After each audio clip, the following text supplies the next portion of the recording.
Good evening and welcome to Solent Sports News. My name is Jack Bishop. I'm joined tonight by Ryan Honey, Luke Wallace, and Jacob Tanswell in the studio, as we'll be running you through plenty of World Cup qualifiers, focusing, of course, on the three home nations fixtures tonight. We've got England against Poland, Scotland facing the Faroe Islands, and Northern Ireland hosting Bulgaria. So, first of all, we're going to look at England and their visit by Poland.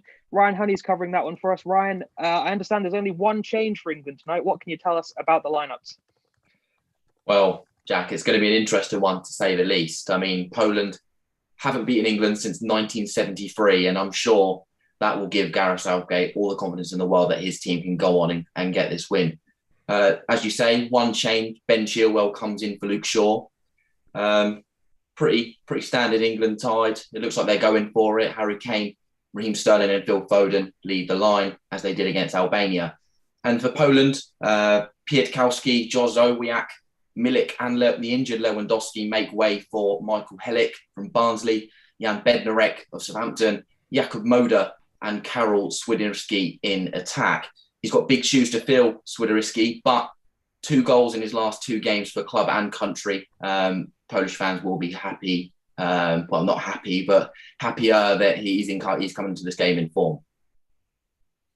Yeah, a lot of issues there for Poland, whereas Gareth Southgate able to name a pretty much full-strength side for England. So elsewhere, of course, Scotland play host to the Faroe Islands. Luke Wallace, what can you tell us about that one? Good evening, Jack. On paper, this should seem like a straightforward evening for Scotland until you actually look into the two sides. There's only a point separating them in Group F as they come into the game at Hampden Park.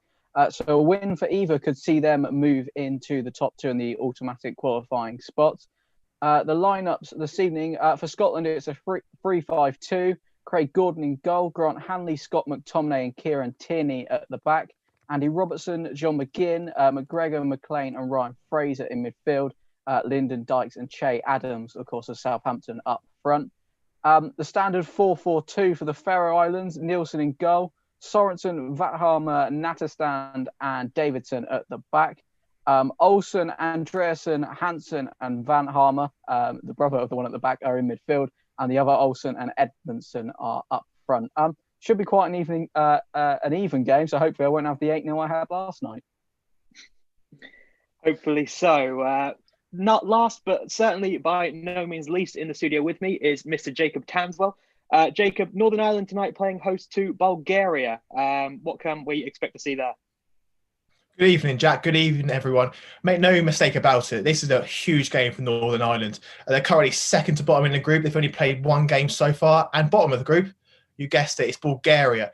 Their first game in the competition was against Italy, Northern Ireland. They fell to a 2-0 expected defeat. They also play USA on Sunday in a friendly, and USA, who've obviously got the likes of Pulisic and Weston McKennie, they caused real trouble, and they came out 2-0 winners. But let's make no bones about it. Tonight is a huge game for both sides. They need to get points on the board early and keep their World Cup qualifying campaign alive. In terms of team news, Ireland have gone with experience.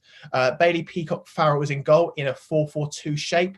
Dan Ballard is right back. Johnny Evans, Craig Cathcart, Jamal Lewis. George Saville is in left wing midfield. Paddy McNair and Steve Davis in a double pivot. And Stuart Dallas is on the right. Up front is Josh McGuinness and Gavin White. In terms of Stephen Davis, the Northern Ireland captain, I'll tell you a fact, Jack, to get this night going. He is the most capped international across all 4 home nations. Okay, he's got 125 appearances, beating the likes of Peter Schmeichel, Wayne Rooney, David Beckham, and for an ex-Southampton player and now Rangers player, that's quite an achievement. Certainly is, Jacob. Not something I was aware of either, so a nice fun fact to get us off underway tonight. Not, of course, just the home nations games that we will be looking at, though. We have 5 other fixtures from the World Cup qualifying to cover for you. We'll be looking at Germany versus North Macedonia, Bosnia and Herzegovina versus France, Spain versus Kosovo, Lithuania against Italy, and Andorra versus Hungary. So first of all, we are going to look at what will be happening in Germany with Hayden Baker, our man in Germany tonight. Hayden, what can you tell us about this fixture? Evening, Jack. So tonight, pretty routine stuff you would imagine for Germany. Bit of a mismatch between these two sides, with Germany obviously looking to win this group. Obviously, apologies, I've got the wrong group table up in front of me. But I have got the team lineups in front of me. In goal for Germany is Ter Stegen. At the back, Ginter, Antoine Rudiger, Emre Can at centre back, with Kai Havertz and Gosens out wide. Ike Gundogan, Joshua Kimmich, and Leo Goretzka fill in the middle, with Serge Gnabry and Leroy Sané up front. I'd imagine for Germany tonight, it will be a pretty routine affair for them. North Macedonia haven't looked particularly impressive so far, really, at any point, especially compared to a team in Germany that'll be looking for one final success under Jogi Löw before his retirement from the management role. Thanks very much, Hayden. Our next fixture that we're going to look at is Bosnia and Herzegovina. Certainly no easy game, but they will be hosting France, possibly the best nation in Europe, if not the world at the moment. And our man there is Jack Cross. So, Jack, what can you expect to see in Bosnia tonight? Yeah, Jack, I think obviously France being the current world champions, you expect a fairly easy victory for them tonight. But I think the only thing that Bosnia will be worried about, even though they're at home, they're looking for the first win in the qualifying campaign, and they've come up against the current world champions, but they haven't won a game since November 2019. So it's something that they'll certainly be worried about. But the main bit of team news for Bosnia, I think, Pjanic coming in for his 100th cap for his national side, and Edin Dzeko coming in as well. The main mentions. And for France, they're just looking to strengthen their position in Group D after their opening two games. They beat Kazakhstan most recently, and they drew with Ukraine, which I think most people took that as a bit of a surprise. We thought there'd be a fairly easy game, but conceded an own goal near the end of the game. But France, even though tonight they've made 7 changes, and it still looks an unbelievably strong team, with Lucas Hernandez coming in, with Kimpembe, Varane and Pavard. The whole defence has changed. Kingsley Coman, Rabiot, and most notably Kylian Mbappe is back in the team tonight. The 22-year-old is a lot of people will be wanting to watch him tonight, and he'll certainly be looking to score a few goals. Yeah, they're certainly expecting some goals and some entertainment there for you, Jack, tonight. From the reigning world champions to the previous world champions in Spain, our man in Spain tonight is James Ran, as they play host to Kosovo. James, are you with us? What can we expect to see over there? Yes, I am, Jack. And I think it'll be an interesting one. I personally think Spain might get the win here, although they haven't played too well in the first couple of games. Obviously, drawing 1-1 with Greece in the first match and getting that last-minute winner against Georgia last time out. As for the lineups, Unai Simon plays again in goal, so more time on the bench for David De Gea, a bit like it's been at club level. Jordi Alba also starts, and so does Busquets, along with Ferran Torres. For Kosovo, a few names that you might know. Hadiga Jonai, the former Huddersfield fullback, Bersant Salina, who used to play for Swansea. The two danger men are probably Miller Rashica of Werder Bremen and Mariki of Fenerbahce up front. But yeah, I think I fancy Spain for this one. Yeah, Kosovo, no pushovers with that forward line, but certainly a game that Spain should be winning. Our final game tonight, by the sounds of it, as unfortunately Bryce has been detained in Andorra by the sounds of it, is Matas Baranauskas, who is in his native Lithuania as they play host to Italy. So Matas, I'm sure we're hoping for a Lithuania result for you, but how likely do we think that will be? Yeah, hello, Jack. It's not likely because Italy is a much better team than Lithuania. Italy is scoring 10th in the world, whereas Lithuania is just 129th. And with the starting 11th, one interesting thing that Rafael Toloi changed his nationality from Brazil to Italy this year, and he's making his debut tonight as a right back. And they have Immobile as a striker, and El Shaarawy, who's been out of the national team for quite a while. He's back in here. And for Lithuania, nothing really interesting, but surprisingly, they're playing 4 at the back. And I thought that we're going to play 5 as Italy, but we'll see how it's go. And our striker, Fyodor Chernyk, is making his 6th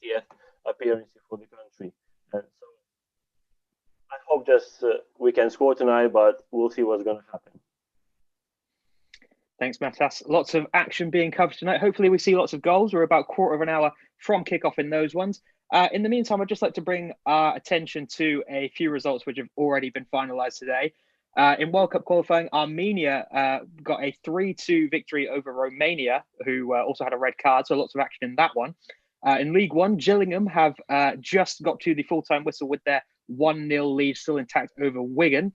Most interestingly, though, the England under-21s have just recorded a 2-1 victory over Croatia's under-21s, and there was a injury time goal from Croatia, which popped them back above England into second place in their group. So England will not go any further in the under-21 Euros.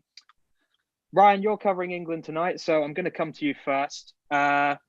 We're talking about this being a sort of golden generation for England. Are they being wasted with Adi Bothroyd, who, I think tonight is his first ever victory in a tournament with the under-21s, despite having some unbelievable levels of talent to deal with over the years he's been there. What do you think, Ryan?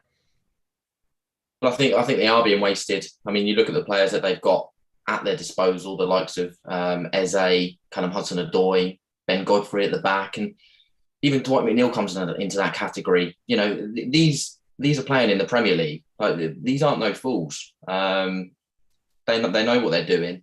And it's just a case of whether Adi Bothroyd can get the best out of them. And the results have shown, even though that they won today, that he can't. And I heard his excuse of his best players being called up to the senior team. I don't agree with that whatsoever. I think the talent's there, the potential's there, and he should be doing better. Yeah, these ain't no fools, are your words there, Ryan. I think you're quite right. Jacob, I'm going to come to you now. Bothroyd, we did mention it briefly yesterday as well.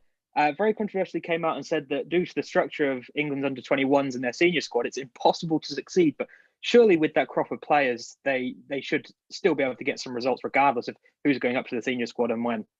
Exactly, Jack. I think you can only look at Barcelona for the blueprint. You think Bothroyd's talking about structure and tactics. But let's be honest, they've got enough individual quality to forget all that, really, haven't they? You think if you compared them to Croatia or whoever, aside from France, really, in their 1v1 matchups, they've probably got more talent than their counterparts. Like the names Ryan mentioned, skill for skill, England under 21 should be going really, really deep into this tournament. So Bothroyd's argument about team structure and not having enough time to work with them would be valid if it was in the first team, but for the under-21s, the talent they've got, and there's such a disparity between them and other countries in terms of their skill, I don't think it's a good argument to make, and it's probably going to be an argument that he'll say to the FA whilst he's been given his P45. Yeah, it'll be interesting to see if that does happen. In all honesty, I can only hope so with the results that the under-21s are getting. But we've done enough whining about England for now, especially considering that they face a opponent who's very much depleted later on tonight, and we very much expect them to get the result. So we're going to look at Scotland, Luke, because we were just chatting in the build-up, Luke, about Scotland's lineup, trying to make sense of who's going to play where. It looks like, as you mentioned, a three-back with Tierney in the defence alongside Scott McTominay. Do you think McTominay's maybe being wasted a bit in the defence? He's certainly one of Scotland's most talented players in midfield. Yeah, definitely. I think if you look at the games where Manchester United properly kick on, Scott McTominay's at the centre of a lot of that.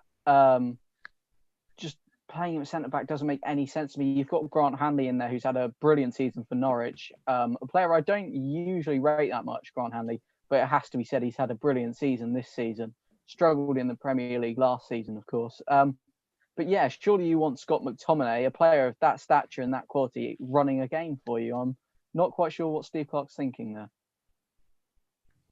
Yeah, it's a surprising one. We'll have to wait and see how that turns out. Of course, Faroe Islands, a team who you do expect Scotland to get the result against, but remains to be seen how that one will turn out. Ryan, I'm going to come back to you.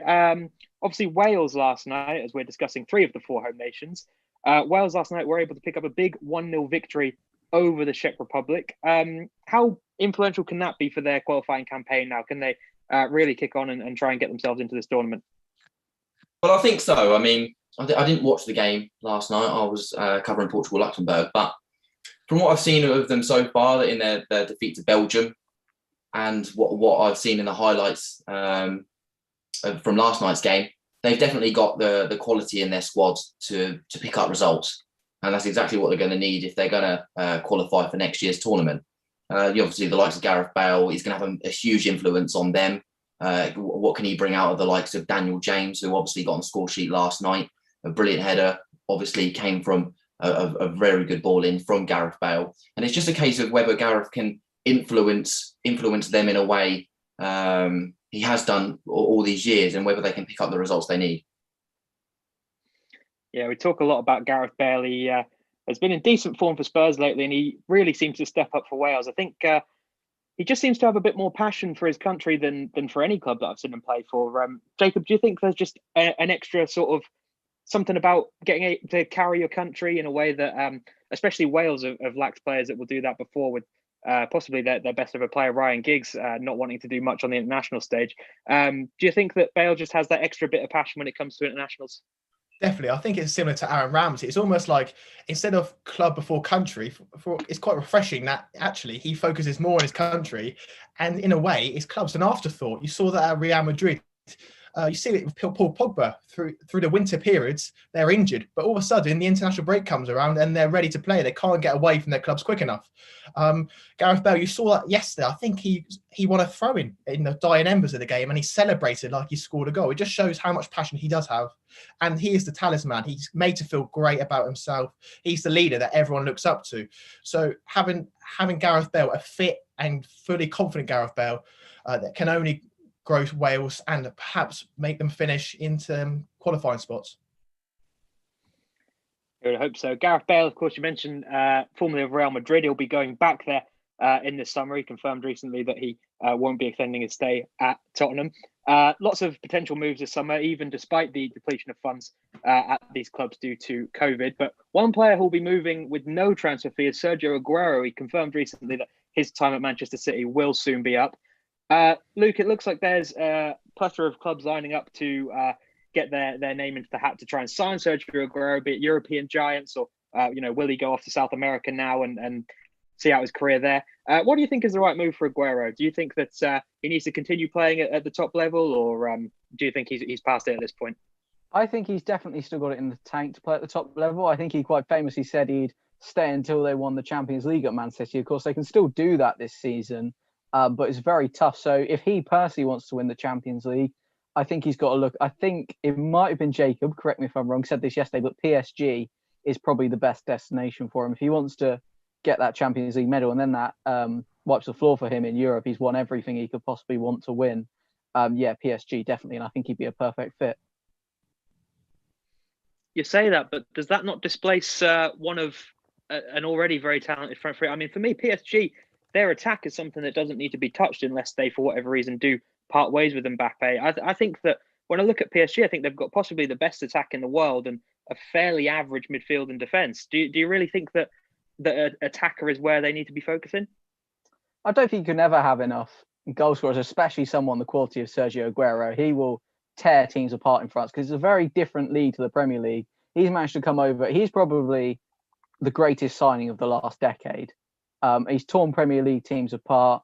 If it weren't for injuries this season, I believe again he would be up there. It's sad to see him go, but no, I think he could possibly even walk into the starting 11. A fully fit and firing Sergio Aguero walk into the starting 11 at PSG.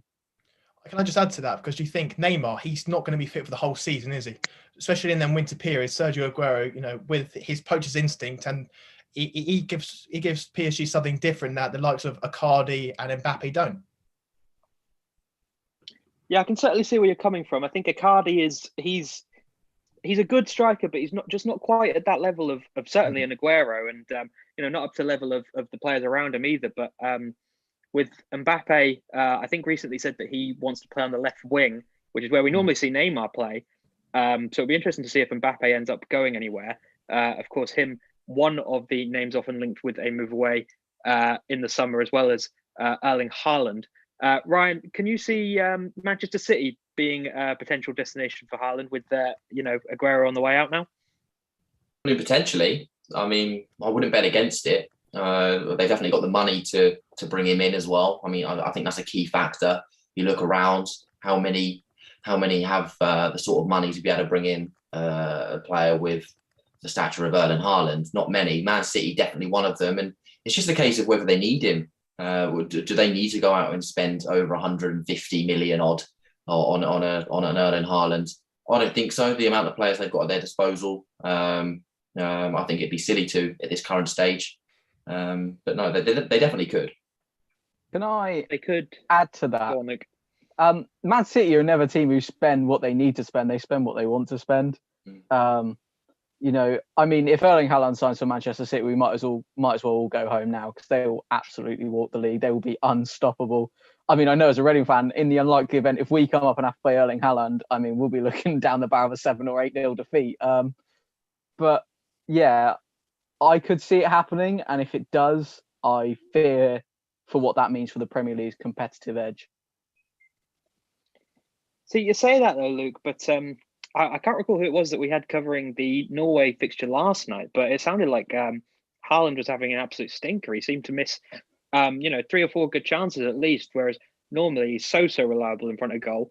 Of course, Ryan will be watching England tonight, and Harry Kane leading the line for the Three Lions once again. He's the other striker who's sort of pitted against Haaland in terms of transfer targets. Luke, do you think Harry Kane at sort of, is he about 27, 28 now, or Haaland, who's the other end of his 20s, which of those do you think would be the right fit for Manchester City? A Kane that can go in and carry them now, or a Haaland that will set them for years to come?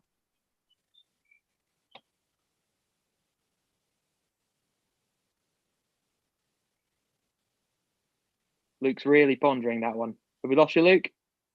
No, sorry, I'm back now. You lagged out, so you have to ask me the question again. Blame Sorry, Virgin Media. I just said, obviously, Harry Kane, who Ryan will be watching tonight, is the other sort of name pitted against Haaland in terms of transfer targets for Manchester City, or for any club that needs a big striker, really, with Spurs not really winning much with Kane there. Do you think for Manchester City the better fit would be a Harry Kane in his prime, or an Erling Haaland who's got years ahead of him? Erling Haaland for me. Like you said, he's got years ahead of him, so that's a sign for the future as well. Harry Kane, does he team up that well with Raheem Sterling? I'm not so sure. Obviously, we had the famous he should have squared it in the World Cup. I'm not sure that Harry Kane's the right fit, and I don't think he'd leave Tottenham for Manchester City either. Daniel Levy would probably accept the money, but Harry Kane would probably make it very hard for Manchester City to meet his demands. I disagree with Luke, actually. I think stylistically, Harry Kane would probably suit Man City better than Haaland, purely because Kane's better in the build-up play. He can drop deep and allow the likes of Raheem Sterling to stretch him behind. If there's any question mark about Erling Haaland's game, which is astronomical at this stage, is his build-up play.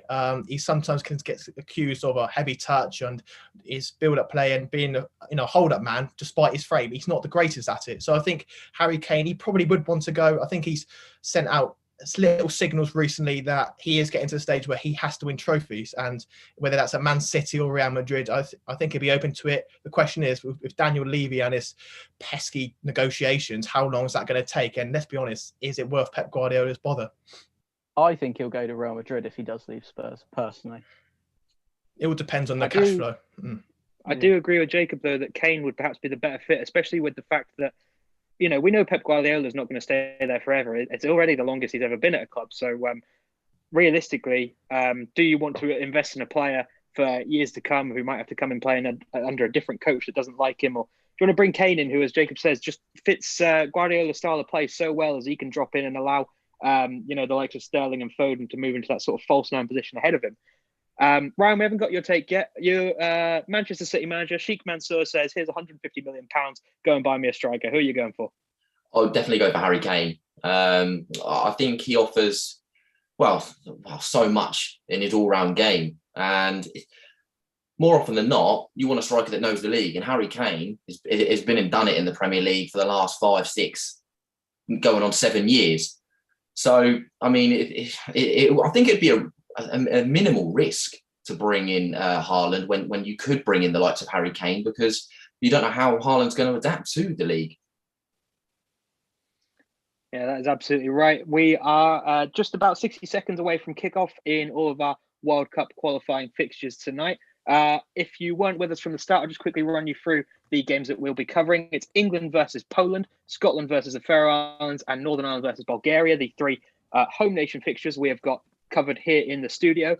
We've also got reporters in Germany, Bosnia, Spain, and Lithuania, as those 4 play host to North Macedonia, France, Kosovo, and Italy, respectively. We were just talking about Spurs, so I'm going to throw the question out quickly, and I'll start with you, Jacob. We're talking about how much money it would take to prize Harry Kane away from Spurs, but would they perhaps be incentivized to take some money and use it to get rid of Jose Mourinho? Because we know that he's going to cost about £30 million to sack, and he seems to be causing all sorts of problems there. Do you think that Kane's sale could actually fund, as well as a rebuild in the squad, a change of manager? I don't think Daniel Levy will just give up with Jose Mourinho yet, purely because that's his man. They sacked Tottenham's greatest manager of the modern era. I think Daniel Levy's desperate to make this work, so I think he'll stick with him. The question is, will he give Jose Mourinho funds? You saw in the last year with Manchester United, Mourinho stayed, but all he was given was Fred in a £50 million package, and that just made matters worse. So I think they'll stick with him. They might give him some money and say, Jose, you're supposed to give us short-term success. You've got to win a trophy this year. But if things start going bad to worse, the players, more of them start becoming ostracised, then I can see things turning sour rather quickly, as what usually is the case in Mourinho's 3rd season at clubs. Yeah, I think Mourinho is just continuing to prove that he's let the modern game pass him a little bit. And I've got to say, as an Arsenal fan, that absolutely delights me. So I think all of our games are now underway. Ryan, of course, you are watching the England game, you lucky, lucky man, as I'm sure that is the one that interests the most of us. So how are things looking from the start there? Is it a 4-3-3 for England as we expect? Yeah, it looks that way. Minute played here. It looks as though Raheem Sterling will play on the left, Phil Foden on the right, and Harry Kane obviously leading the line. It'd be interesting to see whether Calvin Phillips will try and get up and back instead of 2 holding midfielders in him and Rice. It'd be interesting to see if he's playing a box-to-box sort of role, as he sort of did against Albania in their last game. So, yeah, nothing really to report here. 2 minutes almost 0-0.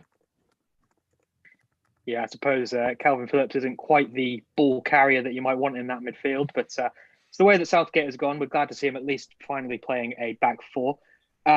Speaking of back 4s, 3s and 5s and whatever else it may be, Luke, what does it look like Scotland have gone for tonight? Scotland 3-5-2. We've only had a minute and a half on the clock. They've already had a shot on target. Lyndon Dykes from inside the area, but it was straight at the keeper. The Faroe Islands are counter-attacking now. In fact, the Faroe Islands are into the Scotland penalty area, but the ball's miscontrolled and it goes out for a goal kick. So lively start here so far. 0-0. Little wipe of the brow for anybody. There's a fraction of Scottish in them tonight. Jacob, how's it looking for Northern Ireland? Is it a slow start there as well? Oh, actually, Northern Ireland started well. Paddy McNair's just had a free kick that threatened, but the referee gave a foul because of Craig Cathcart putting on a Bulgarian shirt. But Steve Davis, as we mentioned, he was the one that took the kick off to make his 126th appearance, and that's one more than Peter Shilton. So it's a great night for Stephen Davis, and it's just what he deserves. The score's 0-0, 3 minutes in. We're on Stephen Davis watch tonight there, Jacob. Absolutely loving it. Chaps, not much happening in your games at the moment then. So I'm just going to ask, Ryan, do you think that that England midfield, do you think that's the way forward? The Phillips and Rice, obviously Henderson not in there at the moment. But do you think even Henderson is a progressive enough midfielder? Or do you think that maybe Mason Mount should be dropping in there? What do you think is the way forward for England? Well, I think that's the $1 million question, Jack. I mean, obviously Phillips is, I think, in there because Henderson's injured. I think if Henderson's fully fit, I think he gets into this starting 11. I'd like to see Mount in the midfield for sure. And it's just a case of when that midfield is fully fit, what about the other positions? Obviously, you've got the likes of Jack Grealish, Phil Foden, and whether they play in the middle or they join the free in attack. But it's just a case of whether Southgate's set on this 4-3-3 sort of formation or he'll revert back to the three at the back when he needs to. I've got a little wild card for you. Harry Winks. I know he's been horrendous at Tottenham, but he's the only progressive midfielder in that team, the one that can play the ball forward in between the lines. I would say James Ward-Prowse, but he's as safe as houses on the ball. So would you say Harry Winks is in with a good shout, Ryan? I do like Winks. I do think that he could definitely be someone that Southgate could utilise in the midfield. However, I think, as you mentioned, his form at Tottenham has been questionable. He's hardly been in the team, really.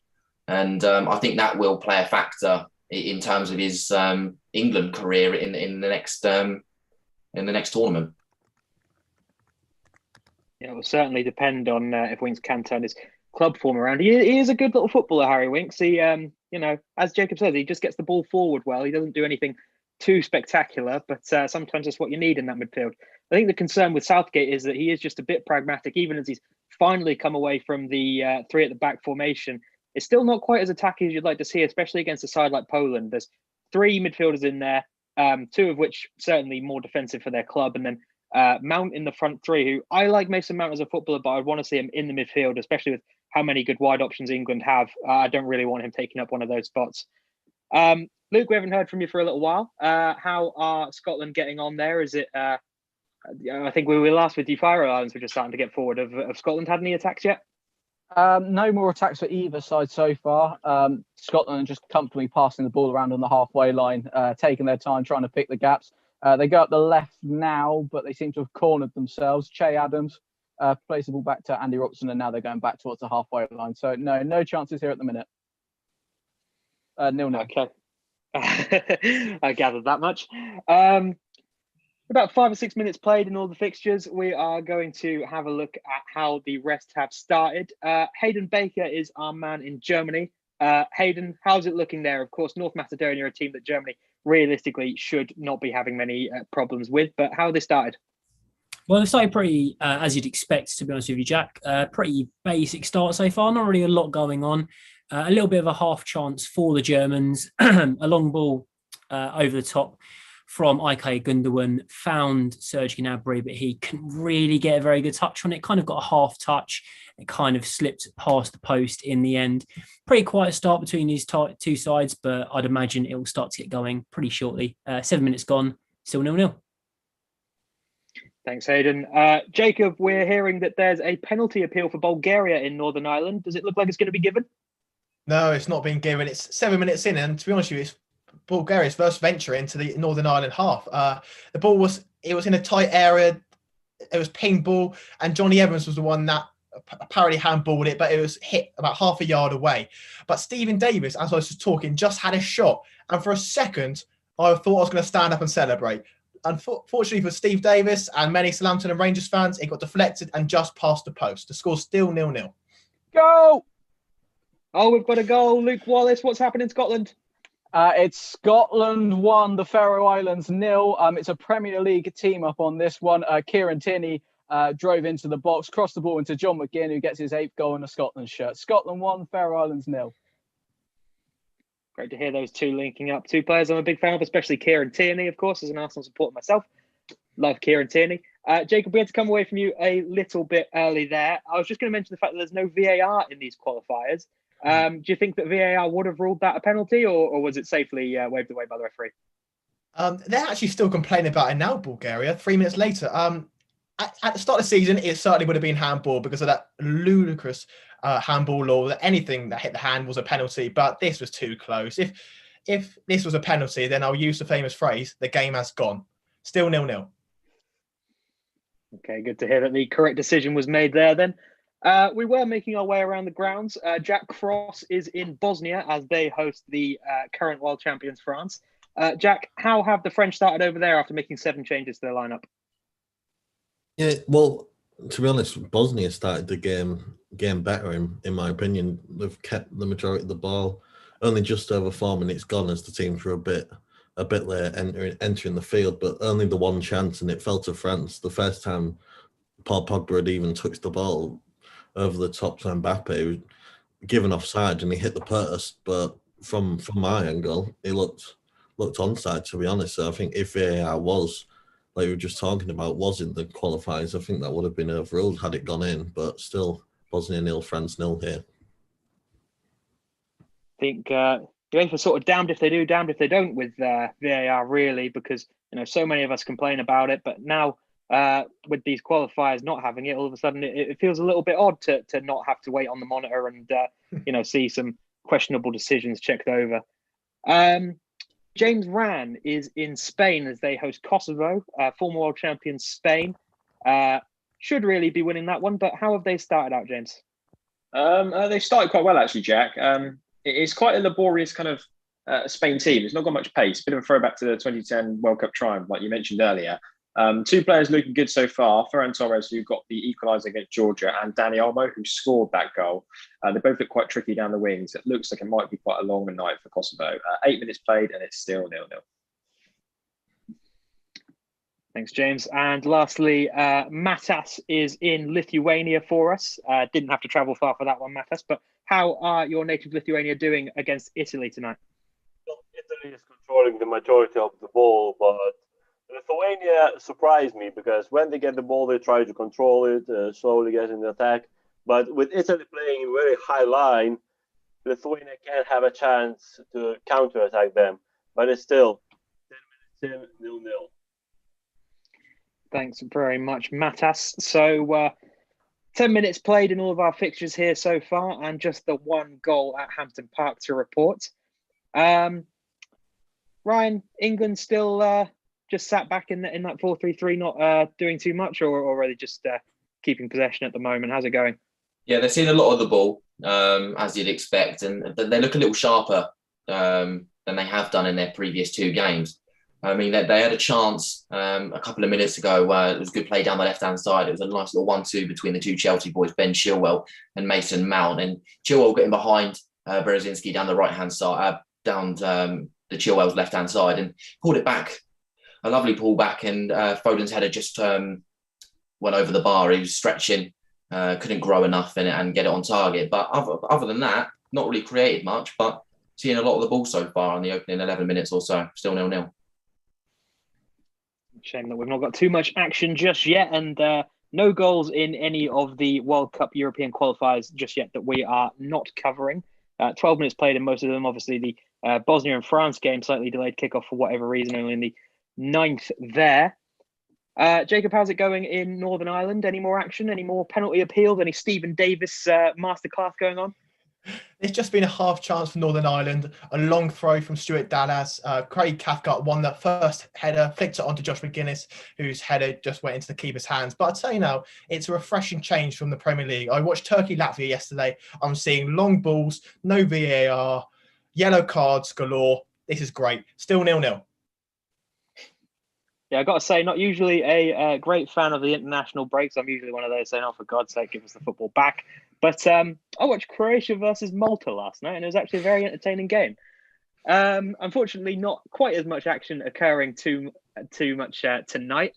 We saw an 8-0 thriller, I think, last night. But Luke, just the one for you so far tonight, unfortunately. How's it going? Yeah, just the one for me, and no real chances of note. Again, there was a ball into the box again a minute ago, but it was hacked clear by the Faroe Islands, and now they've just won a free kick in their own half. So Scotland out of possession and the game kind of calming down a bit again now. 1-0 Scotland. Something that I do want to bring attention to while there's not too much happening in our games is social media and the type of abuse that we see on there and how it could possibly be dealt with. Thierry Henry recently left social media, left Twitter, left Instagram, and said that he won't be back until more is done to tackle the abuse given to players.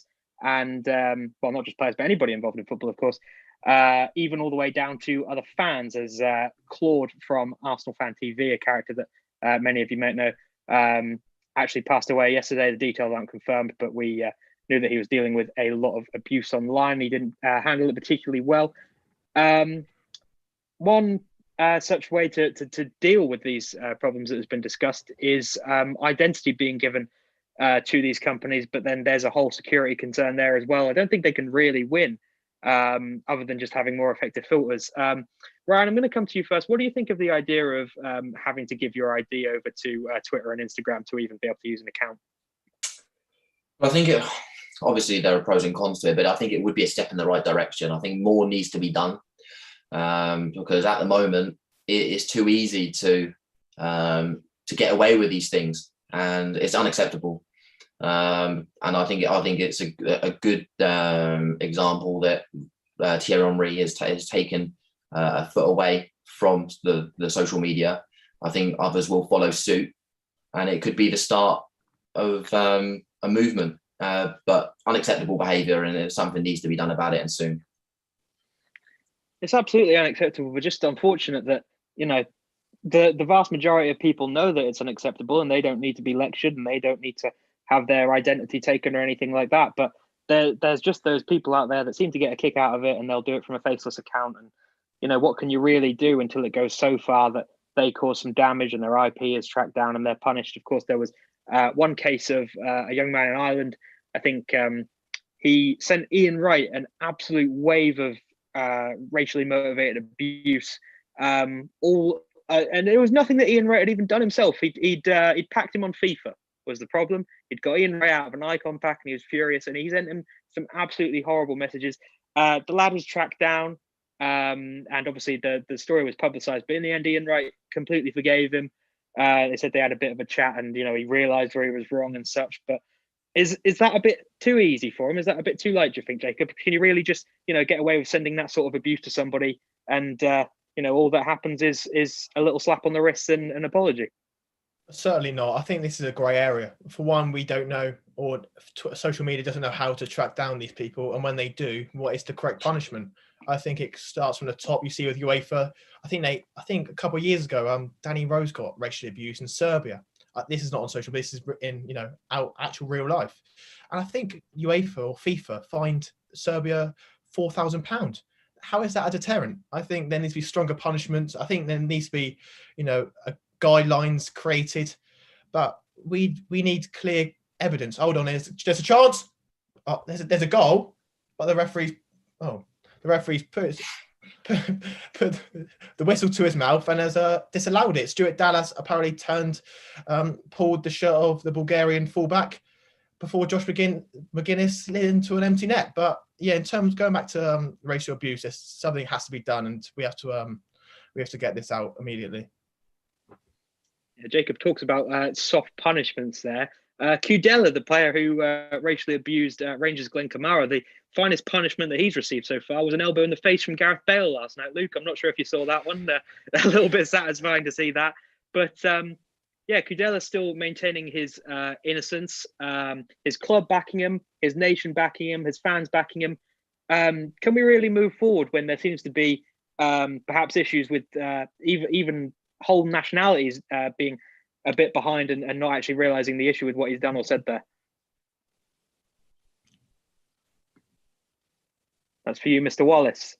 Oh, sorry. I'm busy watching my game because Che Adams has just broken through and really should be doing better. Jacob said yesterday that he runs around and doesn't do a lot for Southampton, and he's doing it again tonight because he's through one-on-one with keeper if he keeps his pace up, but he allows the defence to catch him.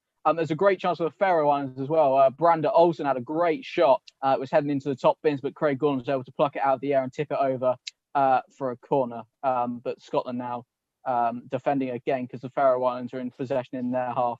It goes out for a throw-in. So you're going to have to repeat the question, sorry. Sorry, I was just talking about Czech Republic's Kudela, who obviously made the racist comments to Glenn Kamara in the Europa League recently. The worst punishment that he's had so far is a stern elbow from Gareth Bale last night. But obviously his club, his country, his fans, all supporting him. Unfortunately, there seems to be an issue with certain nations as a whole with these issues. And I was just saying, can we really move forward too much when that it's not just a thing of a few individuals? It seems to be a whole problem with with certain nations out there in sort of Eastern Europe and such. That's a Czech Republic problem, but I suppose we need to educate the whole country, really, don't we? Yeah, it shows how far we've got to go and how important these things are. Still taking the knee. Still. Oh, sorry, Luke. Go on, man. A goal for England. Harry Kane from the spot. Raheem Sterling was brought down in the area by Michael Hellick, who's been brought into the team. And Harry Kane dispatches the spot to make it 1-0 England after almost 20 minutes. Back to you, Luke. First of all, good on Gareth Bale as well for sticking up for Glenn Kamara. But it shows how far we've got to go and how important things are that we keep showing that we as a sport and as a world really are moving towards racial equality. Educating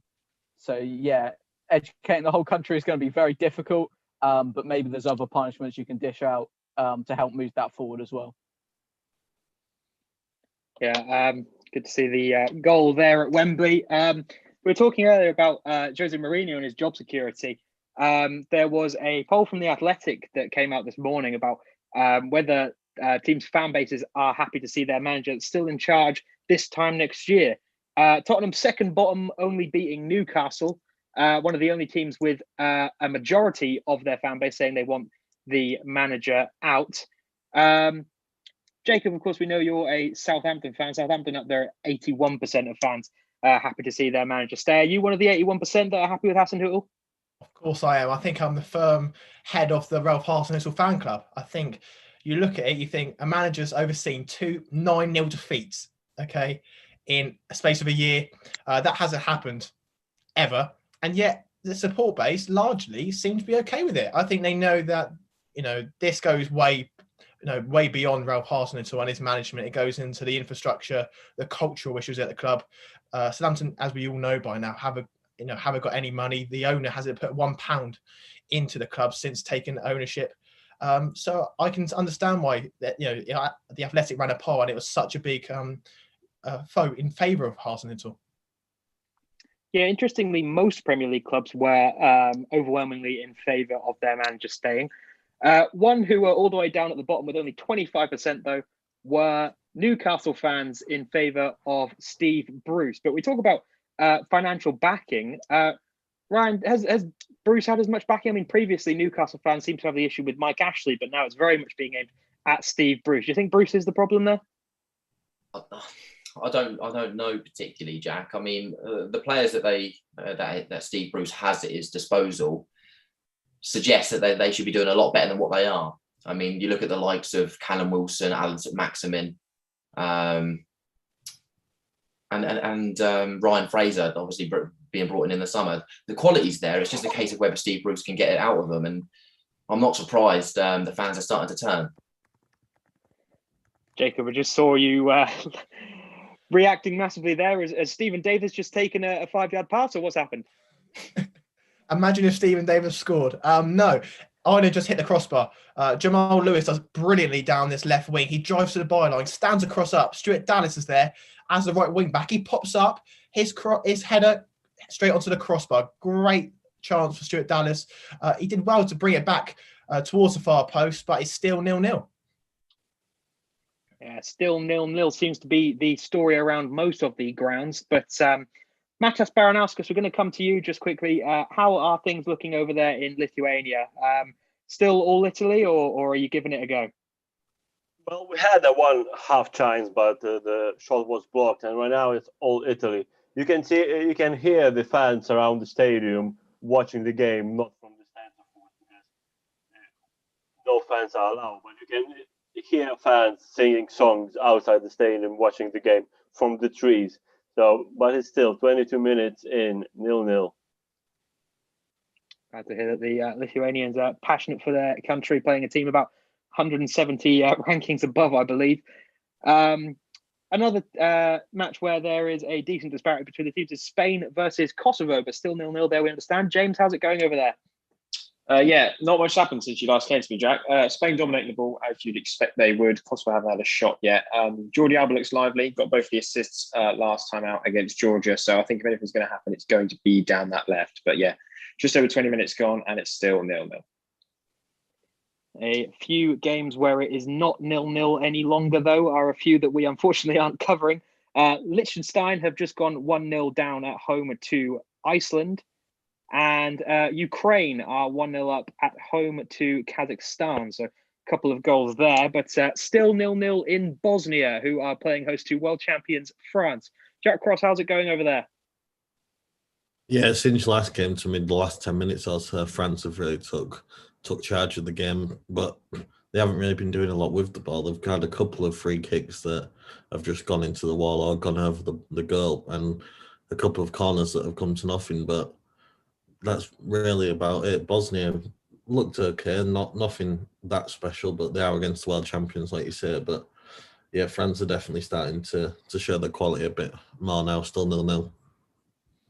Hopefully we see some goals over there soon. Our final fixture, I've left you till last, Hayden, because I understand we had some technical issues. But Hayden Baker, are you with us? And are you still watching Germany versus North Macedonia? Yes, I am still watching Germany, North Macedonia. To be honest with you, Jack, not like there's a great deal to watch in this one. A pretty nothing game so far this evening. A lot of back and forth for both the sides, a lot of holding the ball from Germany, considering the dominance over North Macedonia in terms of ability. That is, they've really not really demonstrated that so far. Best chance of the game easily coming about 5 or 10 minutes ago. Leon Goretzka smashing a volley against the bar. But that really has been it for Germany. Not a lot of chances for them despite their possession, and not really a lot showing that North Macedonia are going to budge in this one. It's 20 minutes gone, 0-0. Not a lot of chances for Germany, but we understand there has been a chance for Northern Ireland, Jacob. What's going on in that one? Yeah, forget your Germanys or your Frances. Northern Ireland's the game to watch right now. Hristov, the Bulgarian right back, just gone into the book for a foul on Paddy McNair.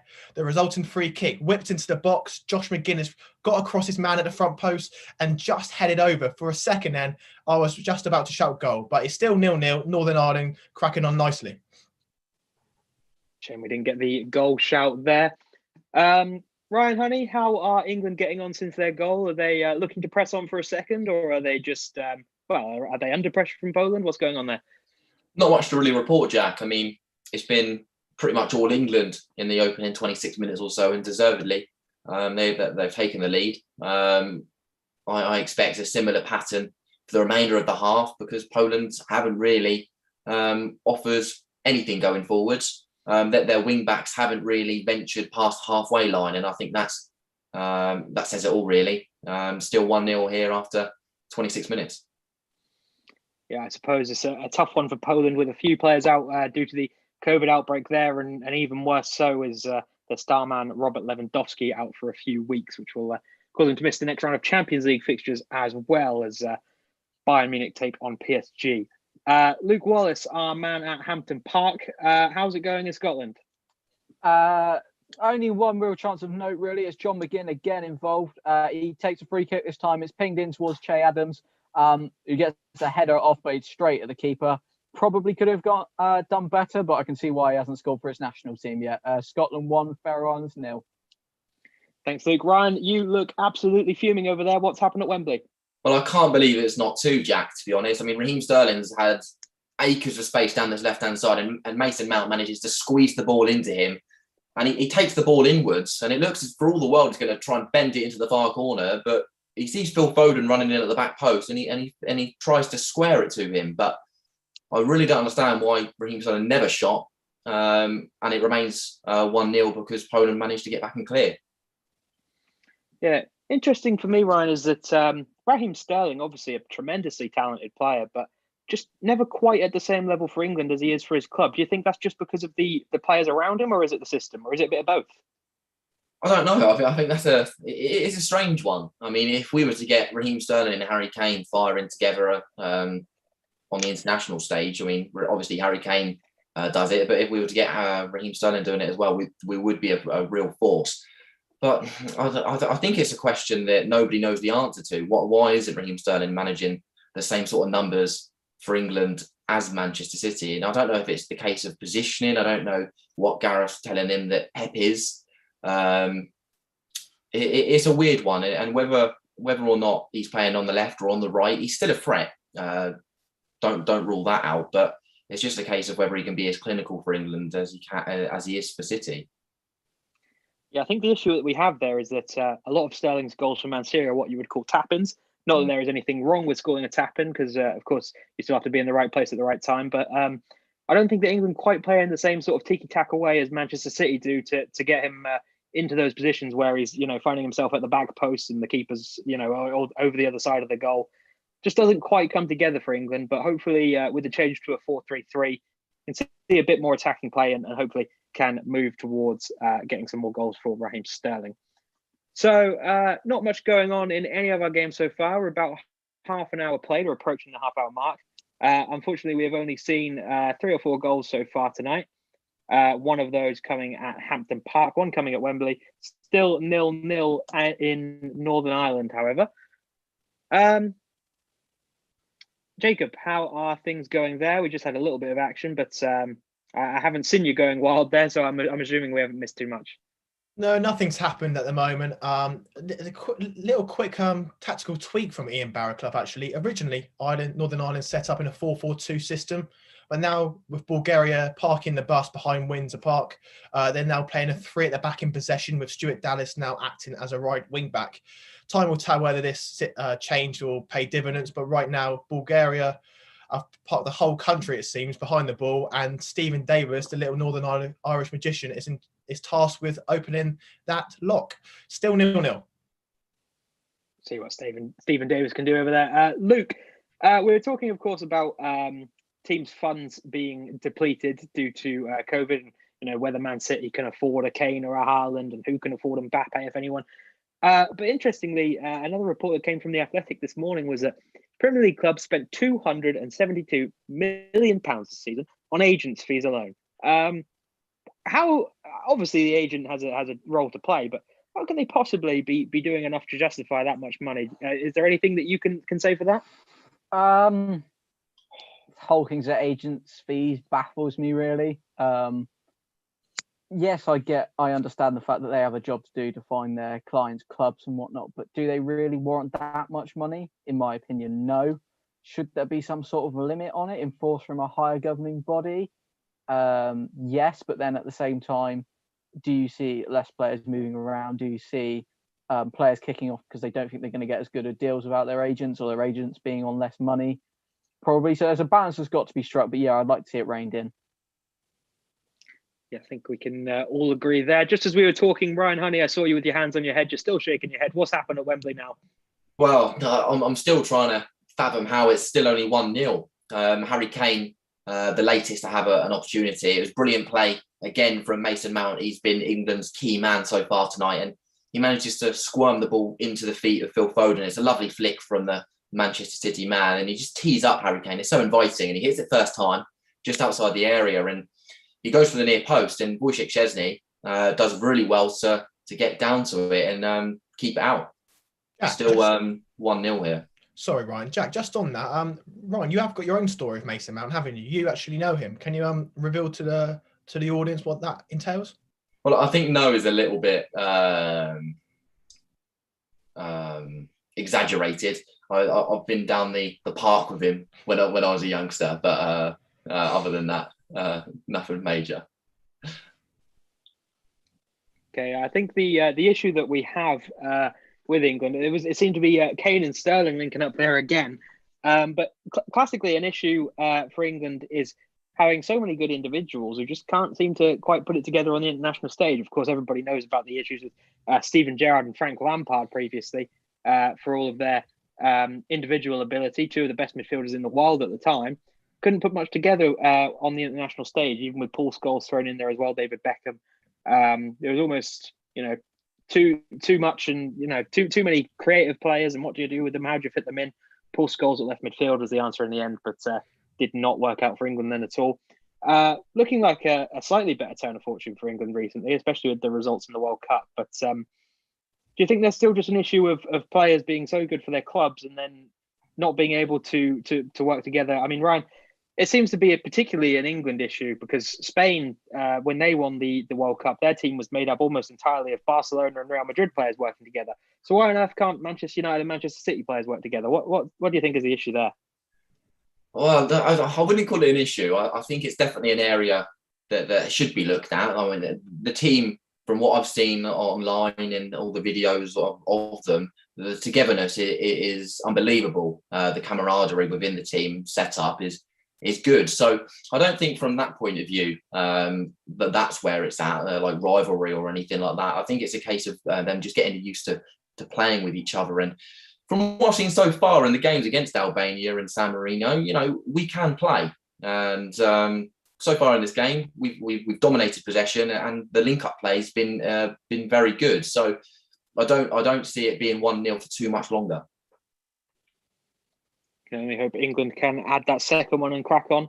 One goal that has been scored in another game that we're not looking at, the absolute minnows Moldova going 1-0 up at home to Israel. Would be a big result for Moldova if they could hold on there. Israel have a couple of talented players out there. I'm just going to check if Aaron Zahavi, one man who I am familiar with, is out there for Israel. He is indeed. So Javi and De Boer is a strike partnership. Surely you would expect them to score a couple against Moldova there, but as it stands, 1-0 to Moldova.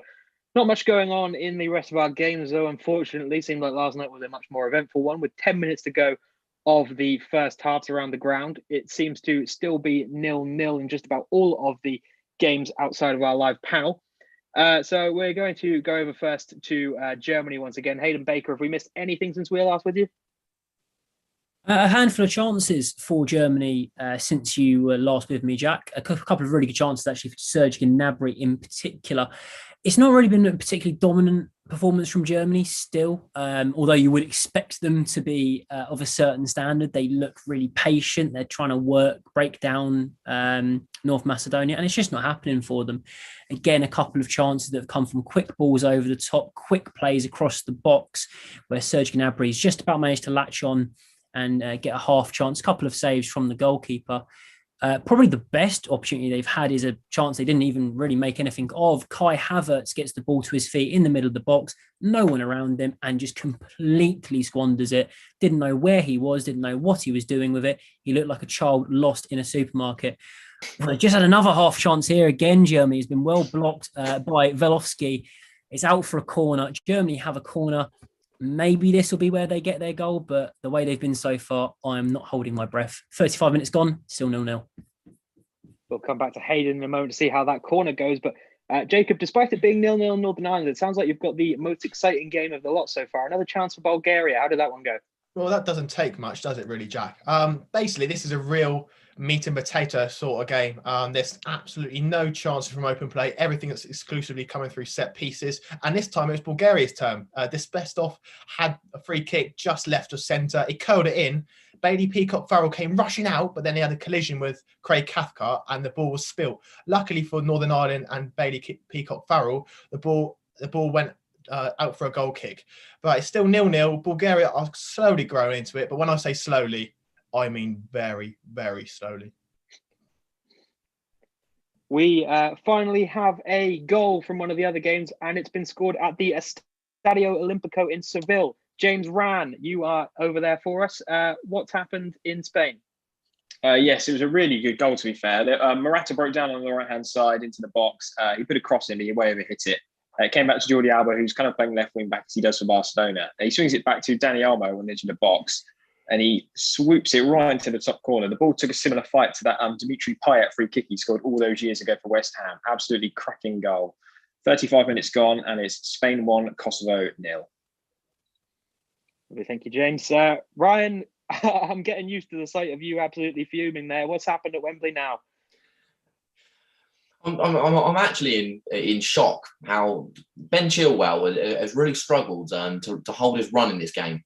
I think he's either gone too long when they wanted him short, or he's come short when they wanted him to go long, and just been caught offside. He was in a very promising position going down the left hand side, and Mason Mount's reaction after he passed the ball, and then Chilwell came to retrieve it. The flag went up, and Mount's reaction was priceless. Hands on head. What are you doing, Ben? Get back on side. Still 1-0. Similar reaction to yours then, Ryan, I suppose. A nice little recreation for us. We understand that the corner there in Germany came to absolutely nothing in the end. So the lost child Kai Havertz not able to find himself in too much space in the box for Germany. We were just working our way through the games. Jack Cross in Bosnia. What is going on there with the world champions France visiting? Is it still 0-0? Are we still lacking any action? Yeah, it's still 0-0 here, Jack. And to be honest, I think Bosnia had the best chance of the game about 10 minutes ago. They won a corner, put the ball into the box, and Hugo Lloris had to absolutely leap to get hand to the ball, saved it off the goal line, and France were looking to not go a goal behind there, but it's still the majority of the chances Bosnia are just counter-attacking, and France are keeping the majority of the ball, but not really doing a lot with it, to be honest. It's still 0-0. Still 0-0 in Bosnia, but there's been another at the Estadio Olimpico. James Ran, there's another for Spain. What's happened? Yeah, basically, as soon as the first goal went in, Kosovo had the ball from kickoff. They went attacked, got broke up on the halfway line, came to Pedri, the young Barcelona player, who was a brilliant ball into the right channel. Ferran Torres, the Man City winger, is running onto it. He takes 2 touches, puts it into the bottom right corner, and it's as quick as that. It's 2-0 Spain. 35 minutes gone. The Manchester City winger playing slightly better for Spain than the Man City winger for England tonight, by the sounds of it. Lithuania versus Italy is also still 0-0. Matas Baranauskas, are your home nation looking any more likely to score, or is it still a stalemate there? Right now it's Italy. Italy had a great chance a minute ago. Like the ball came across 6 yards, but no one from the Italy managed to put it in the net. But Lithuania surprisingly playing with a high energy, so I'm happy with that. But so far it's all Italy, and they're pushing for the opener, and it's 40 minutes played 0-0. Good to hear that Lithuania are holding on there. I think we're all behind you, Matas, at the moment. About 5 minutes left to go of most of the first half, except for in Bosnia, we had a slightly delayed kickoff. Ryan, England's still only 1-0 up. By the sounds of it, the game should be done and dusted by now. What's the problem there? I don't know. I mean, that's a good question. I mean, the play's been good. Mount, Sterling, Foden, all been on the ball a lot in the opening 40 minutes. Just a case of that final ball. But no, it could be done and dusted. The chance creation hasn't been great, but the obviously the goal coming from the penalty through Harry Kane after 20 minutes. But if it's a pattern that continues in the second half, I would imagine there'll be a few more goals because Poland aren't in it at all. One man who's in that England squad, Ryan, but not in the lineup today, is Jesse Lingard. After a few years out, he's had that January loan move to West Ham. He's been in some good form for them for a couple of months since. But were you surprised to see him back in the England team so early, or do you think he's warranted that with his form? He definitely warranted his place in the this call up. I mean, his form for West Ham's been excellent. I mean, goals, assists, galore for the Hammers. And I mean, if he wasn't to be included, and Gareth Southgate was asked the question, why wasn't he? I don't think he'd have an answer. So I think it was an easy decision to bring Jesse Lingard back into the team. I'll tell you the reason why, Ryan. It's because in 2.5 years, he had one good month. In terms of consistency, you look at Jesse Lingard, and I think he's one of them. He's one of Southgate's love childs, isn't he? There's a certain group of them: Jordan Pickford, Eric Dyer, Kieran Trippier, Kyle Walker. That doesn't matter where they are in terms of their club form. They just seem to be picked, and it's relatively easy for them to get back into the international picture. Jesse Lingard, can you really say he's one of the better number 10s in that position? No, I don't think you can. So although he's called up for this batch of qualifiers, it'll be very, very unlikely, and I don't think probably very undeserved if he was to be called up for the actual European Championships. I think I'd have to agree with Jacob there. I think the likes of James Maddison, Jack Grealish have been in scintillating form for so long and struggling to even get a minute for their national team. And then Jesse Lingard, who's been completely out of the picture for so long. It's like Southgate was just itching for him to just have a couple of good games and I can pop him back in there. And there he is. He's got himself into some good form for West Ham. Fair play he has, but he's straight back in without a second thought while Maddison and Grealish still wait for a few more minutes. I think injuries have obviously helped him out there as well. I think if Grealish and Maddison are fit, I think they do get into the England team before him because they've been in pretty good form as well for their clubs respectively. So I think Lingard's been lucky to be called up. But not so lucky because his form has justified it as well. Yeah, so that's more focus on the England game. But Luke Wallace, what's happening at Hampton Park? Scotland still 1-0 up against the Faroe Islands. Should they have had another, or is that a fair scoreline at the moment? Fair scoreline at the moment. Scotland are having a lot of the ball, not doing much with it. There was a free kick out on the right in from John McGinn that found Scott McTominay. I gave him the big build-up. Of course, I was Scotty McSauce, but his header went just the far side of the post. Kieran Tierney as well is having a brilliant game. His first touch managed to beat the fullback, but his shot was straight at the goalkeeper. And now Scotland have a free kick in their own half. So it's Scotland 1, Faroe Islands 0. Of course, Kieran Tierney is having a good game. Best left back in that Scotland squad, eh?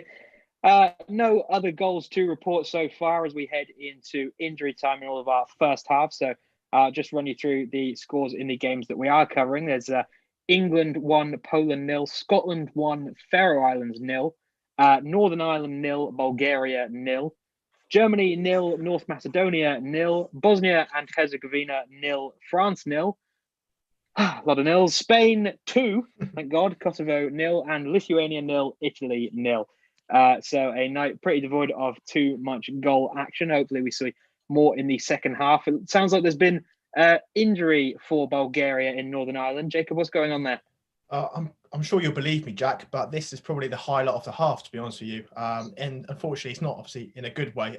Vetanov is the player that's coming on. He's replacing Kostadinov for Bulgaria, who trudges off with what looks like a hamstring injury. That is as good as it gets, to be honest with you. Northern Ireland, they threatened at the start.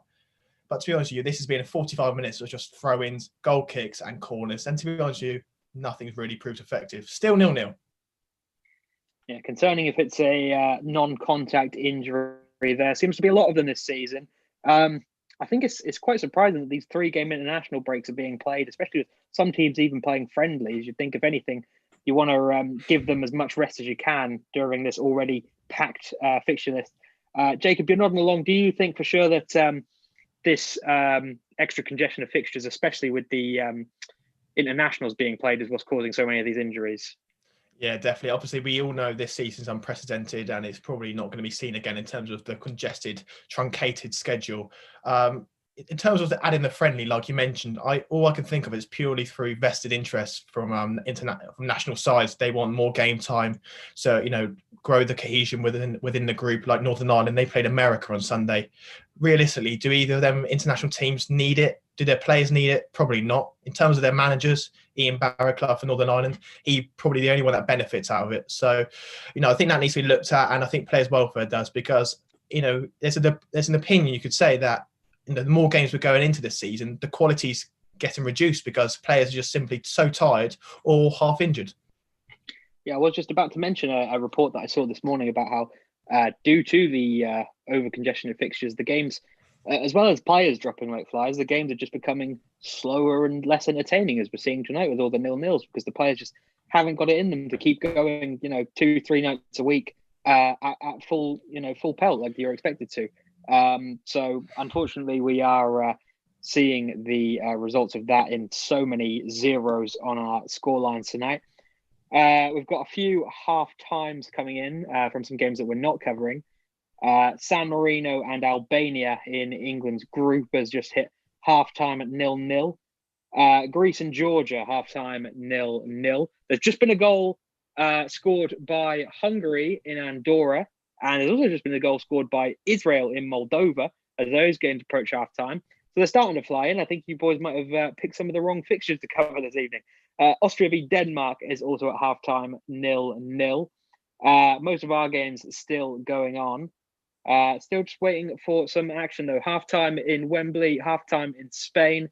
But there's been a goal finally, Hayden Baker, in Germany. What's happened? Is it the lost little schoolboy Kai Havertz, or is it somebody else? What's happened? Well, you won't believe it, Jack Bishop, but it is a goal in this game, and it has gone to North Macedonia.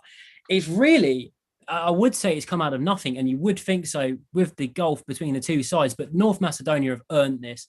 The last 10, 15 minutes or so, they've been going for Germany, creating the best of the chances in this latter half, earning chances from corners, and it's finally paid off them. A fantastic bit of build-up play led to Genoa striker Goran Pandev from on goal, just slots it past to Stegen, cool as you like, a crisp finish, and frankly, with how this half has ended, it's what North Macedonia deserve. At the end of stoppage time now, Germany 0, North Macedonia 1.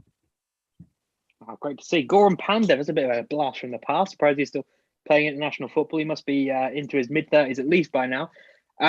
I've understanding that it's half-time in Northern Ireland and there's a complaint about the referee. Jacob, what's happened? Honestly, I thought football was a contact game last time I checked. I think there's been like 4 or 5 incidents of this where there's been body-to-body contact and one of the players has gone down holding his face. Not only does the referee stop the play, he gives a free kick to them.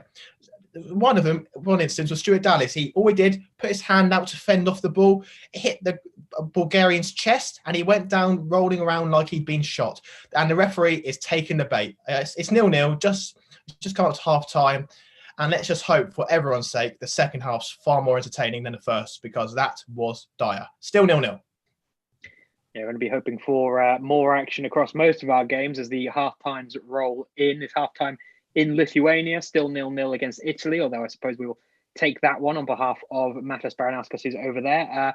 Half-time now confirmed in Germany with North Macedonia 1-0 up. That is our big giant killing of the evening. Half-time in Bosnia, finally, the game that kicked off slightly later. Bosnia 0, France 0. Perhaps might have gone without any injury time there to catch up. So we are going to head to Hayden again for a roundup of the half. North Macedonia leading. Do they deserve that lead, Hayden, or was that just a lucky goal against a run of play?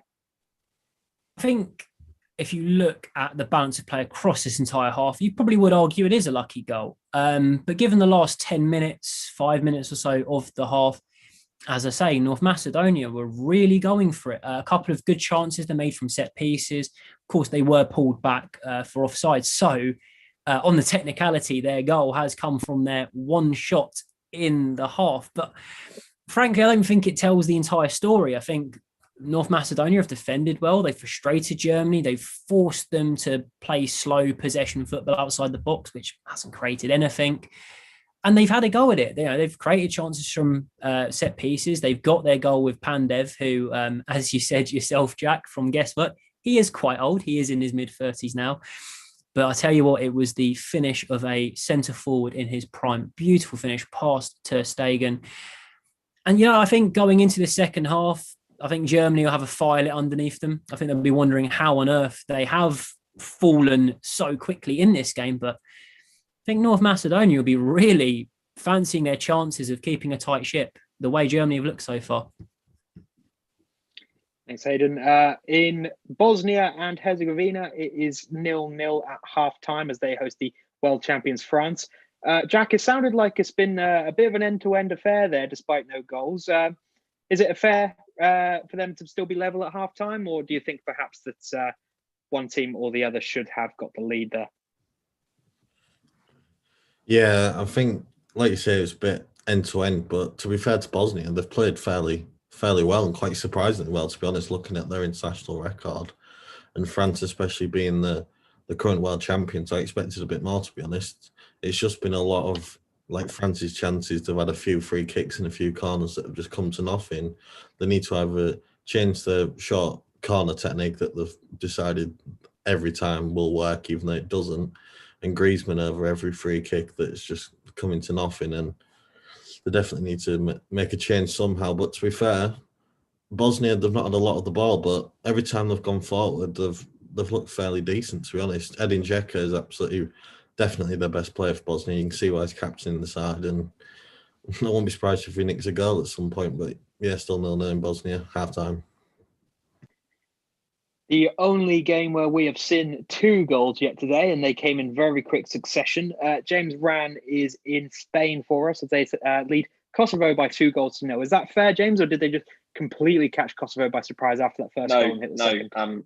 Absolute domination in the first half, Jack. Absolute domination. Kosovo haven't had a shot on target. They've made 40 passes in the whole of the first half. Spain have made 430. They've had 16 shots to Kosovo's 0. Kosovo, I don't think have been in Spain's box. They've not had a sniff at all. They've not showed anything like that game against England a year or so ago. I think it might be a long second half unless they can sort something out at half time. Thanks, James. And last but not least, Matas Baranauskas is in Lithuania as they hold Italy 0-0 at half-time. Matas, a fair result there, is it? Lithuania obviously defending well. Yeah, we're defending well today, and I don't know where this energy came from, but I'm happy with the Lithuanian performance so far in the first half. As our manager, Valdas Urbanas, said just before going to the locker room, they're going happy with the positive in the locker room, but he needs to tell the guys that it's just the first half. There's still second half to come, and with quality of the players, I think Italy had a better chance in the second half because of fitness levels are not as high for Lithuanian players as in Italy, because honestly they are not playing in Serie A or Prem, but we'll see what's happening in the second half. It's still, but maybe we'll see a goal. Thanks, Matas. It's now half-time confirmed in all of the European World Cup qualifiers, so I'm just going to run you through all of the halftime scores in case you are wondering. Mostly 0 goals from most of the teams on play so far, unfortunately, but we do have some goals to report. It's Andorra 0, Hungary 1, Austria 0, Denmark 0, Bosnia and Herzegovina 0, France 0, England 1, Poland 0. Happy one there if you're not watching it for whatever reason. Germany 0, North Macedonia 1, the shock of the evening so far. Liechtenstein 0, Iceland 2, Lithuania 0, Italy 0, as we just spoke to Mattis about. Moldova 1, Israel 1. The Moldovans did take the lead there, but Israel soon pegged them back just before half time. Northern Ireland 0, Bulgaria 0. We'll come to Jacob in just a second to look at the first half in that one. San Marino 0, Albania 0, Scotland 1, the Faroe Islands 0, Spain 2, Kosovo 0, and Ukraine 1, Kazakhstan 0. So, Jacob, you are in Northern Ireland for us. 0-0 at half time there. Is that fair on the balance of play, would you say? Yes, because to be honest with you, Jack, nothing's happened, to be honest with you. A few headers here and there, maybe a goalkeeping error from Bailey. Peacock Farrell threatened something for Bulgaria, but most of it has gone like this. Craig Cathcart to Stephen Davis, back to Craig Cathcart to Stuart Dallas. And they've just been playing in a triangle for about 45 minutes. Bulgaria just there having their sandwiches. Nothing's happened. To be honest with you, that injury, as bad as it was, and I feel sorry for him, was the highlight of the half. Still 0-0, and let's just hope it can't get any worse, can it? I hope you haven't talked that one up, Jacob, but I'm surprised you're not having too much fun watching Stephen Davis at the tip of that passing triangle, though. It's always great to see Stephen Davis doing his stuff at the grand old age of 34. But listen, he's just like a spring chicken, isn't he? He gets better with age. And I, for one, I'm looking at him in sorrow and regret because he should still be wearing the red and white stripes of Southampton. Ryan Honey, you've spent most of the first half with your hands on your head and your mouth wide open. What's going on at Wembley? Why aren't England more than 1 goal ahead? Well, it should be more than one. I mean, the chance creation hasn't really been there, but Poland haven't threatened at all. So Nick Pope, well on his way to setting a new record of 7 straight caps without conceding a goal. Not had a shot, Poland. So he's halfway there pretty much. And if it's anything like the first half, I'm sure England will get the chances they need as Poland tire. And the chances will be taken, I'm sure, by the likes of Harry Kane. Do you think, you mentioned that impressive record by Nick Pope, Brian, do you think that he should be England's number 1 now going into the Euros, or do you still think that Jordan Pickford should own that spot? Well, I think it's interesting because I don't know if Pope would be playing in these games should Pickford have been fit. And that would be interesting to see in the next call-up because I'm sure Pickford will be back playing for Everton in the Premier League, as will Pope with Burnley. And it'll just be a case of whether Southgate will stick with Pickford or Pope's done enough in the 7 caps that he has played in to earn the number 1 jersey. Ryan, we all know the answer, don't we, to that? Who's going to be number 1 for the Euros?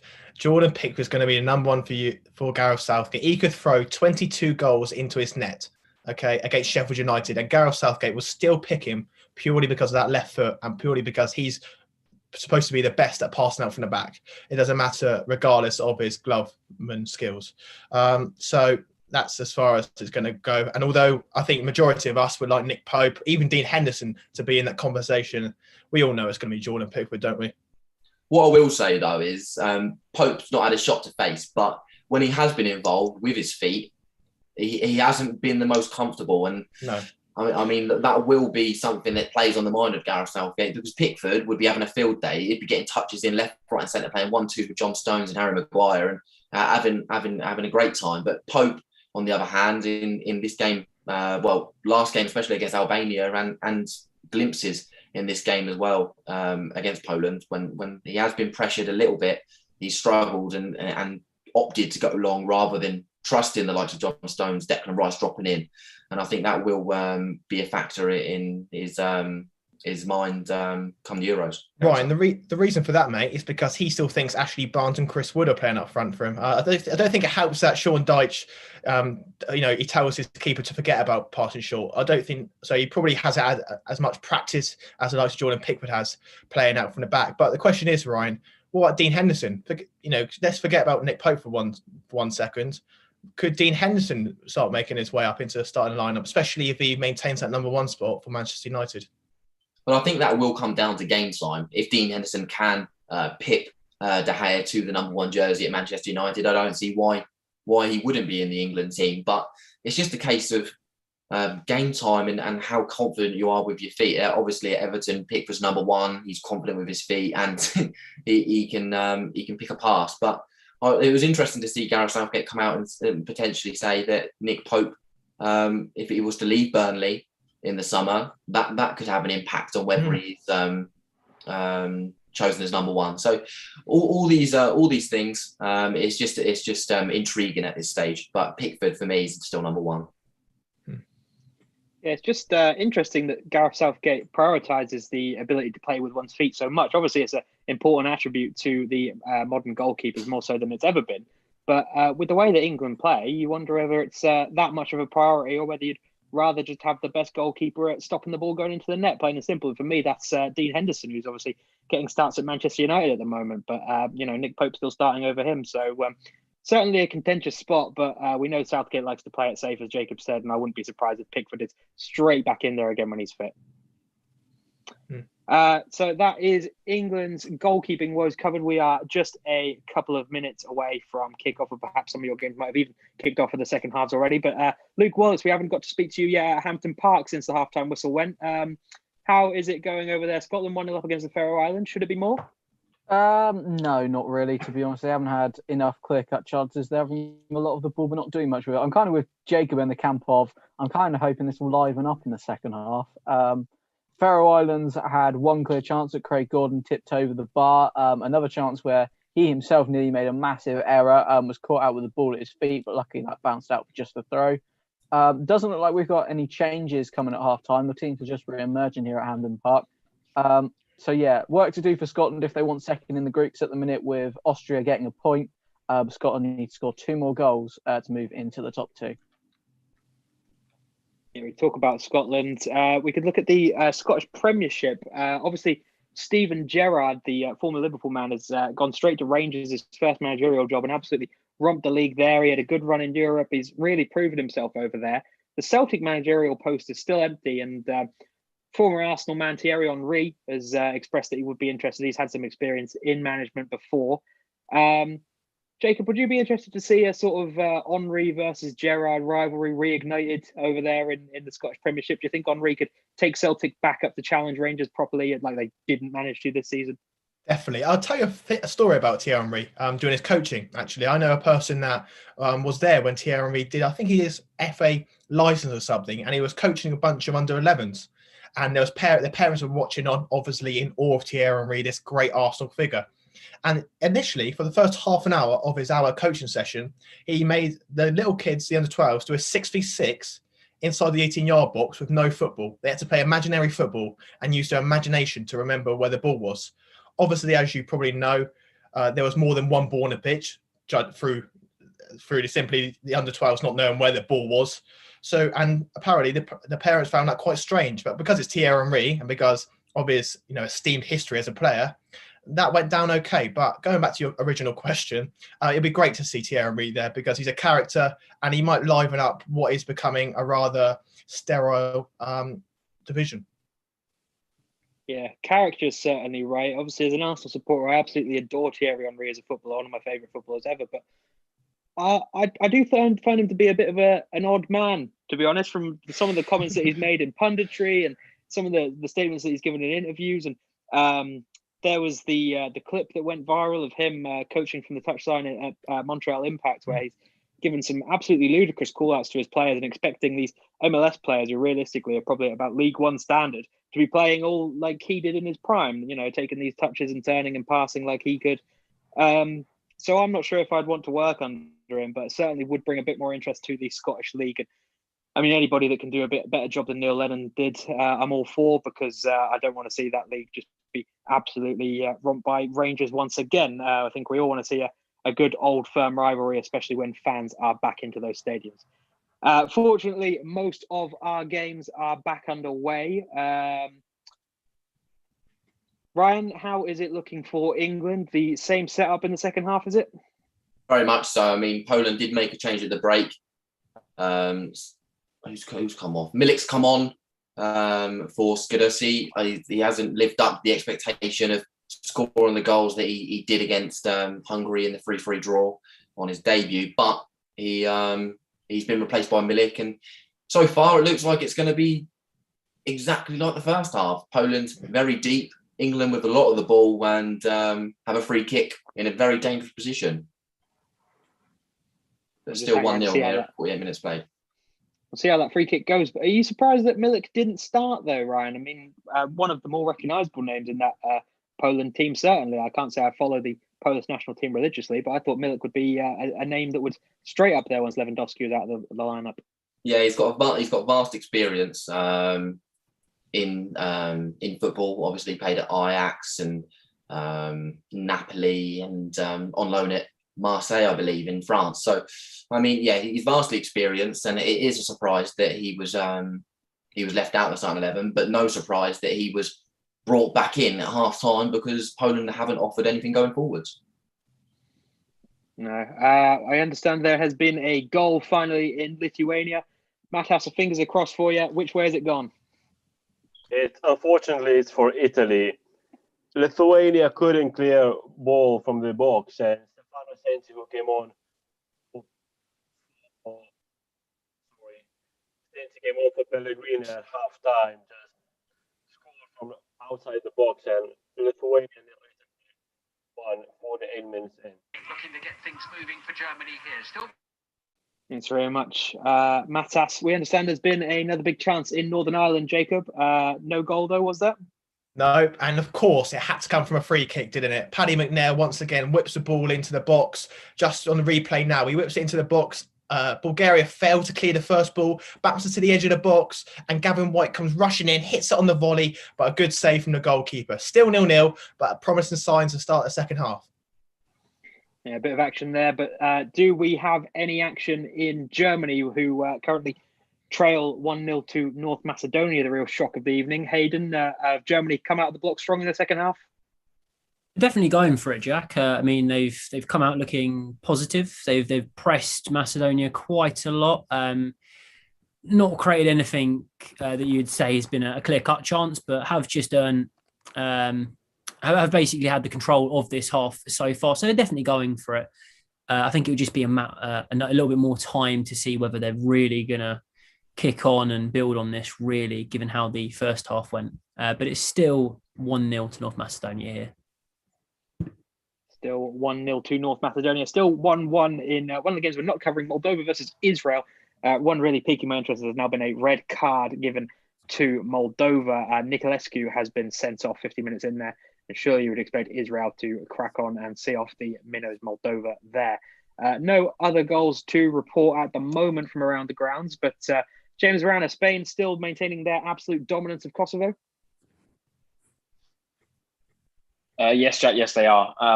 Still no shot for Kosovo. We've only played about 2 minutes of the second half so far, but it looks like the game's going to continue in a similar pattern as the first did. So 48 minutes gone. Spain at 2, Kosovo 0. Still 2-0 to Spain there. Still 0-0 in Bosnia as they host France. Jack Cross, how has the second half started there?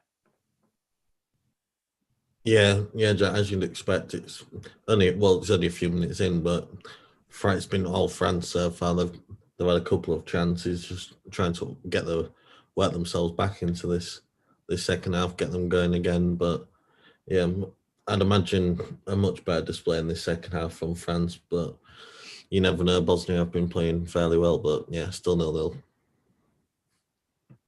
Ryan Honey, were you just shaking your head again there? What's happened at Wembley? Well, the referee's just given a foul against Calvin Phillips, and I have no idea why. I mean, it's a brilliant tackle, and it looks as though Zielinski's kicked the back of Calvin Phillips' leg.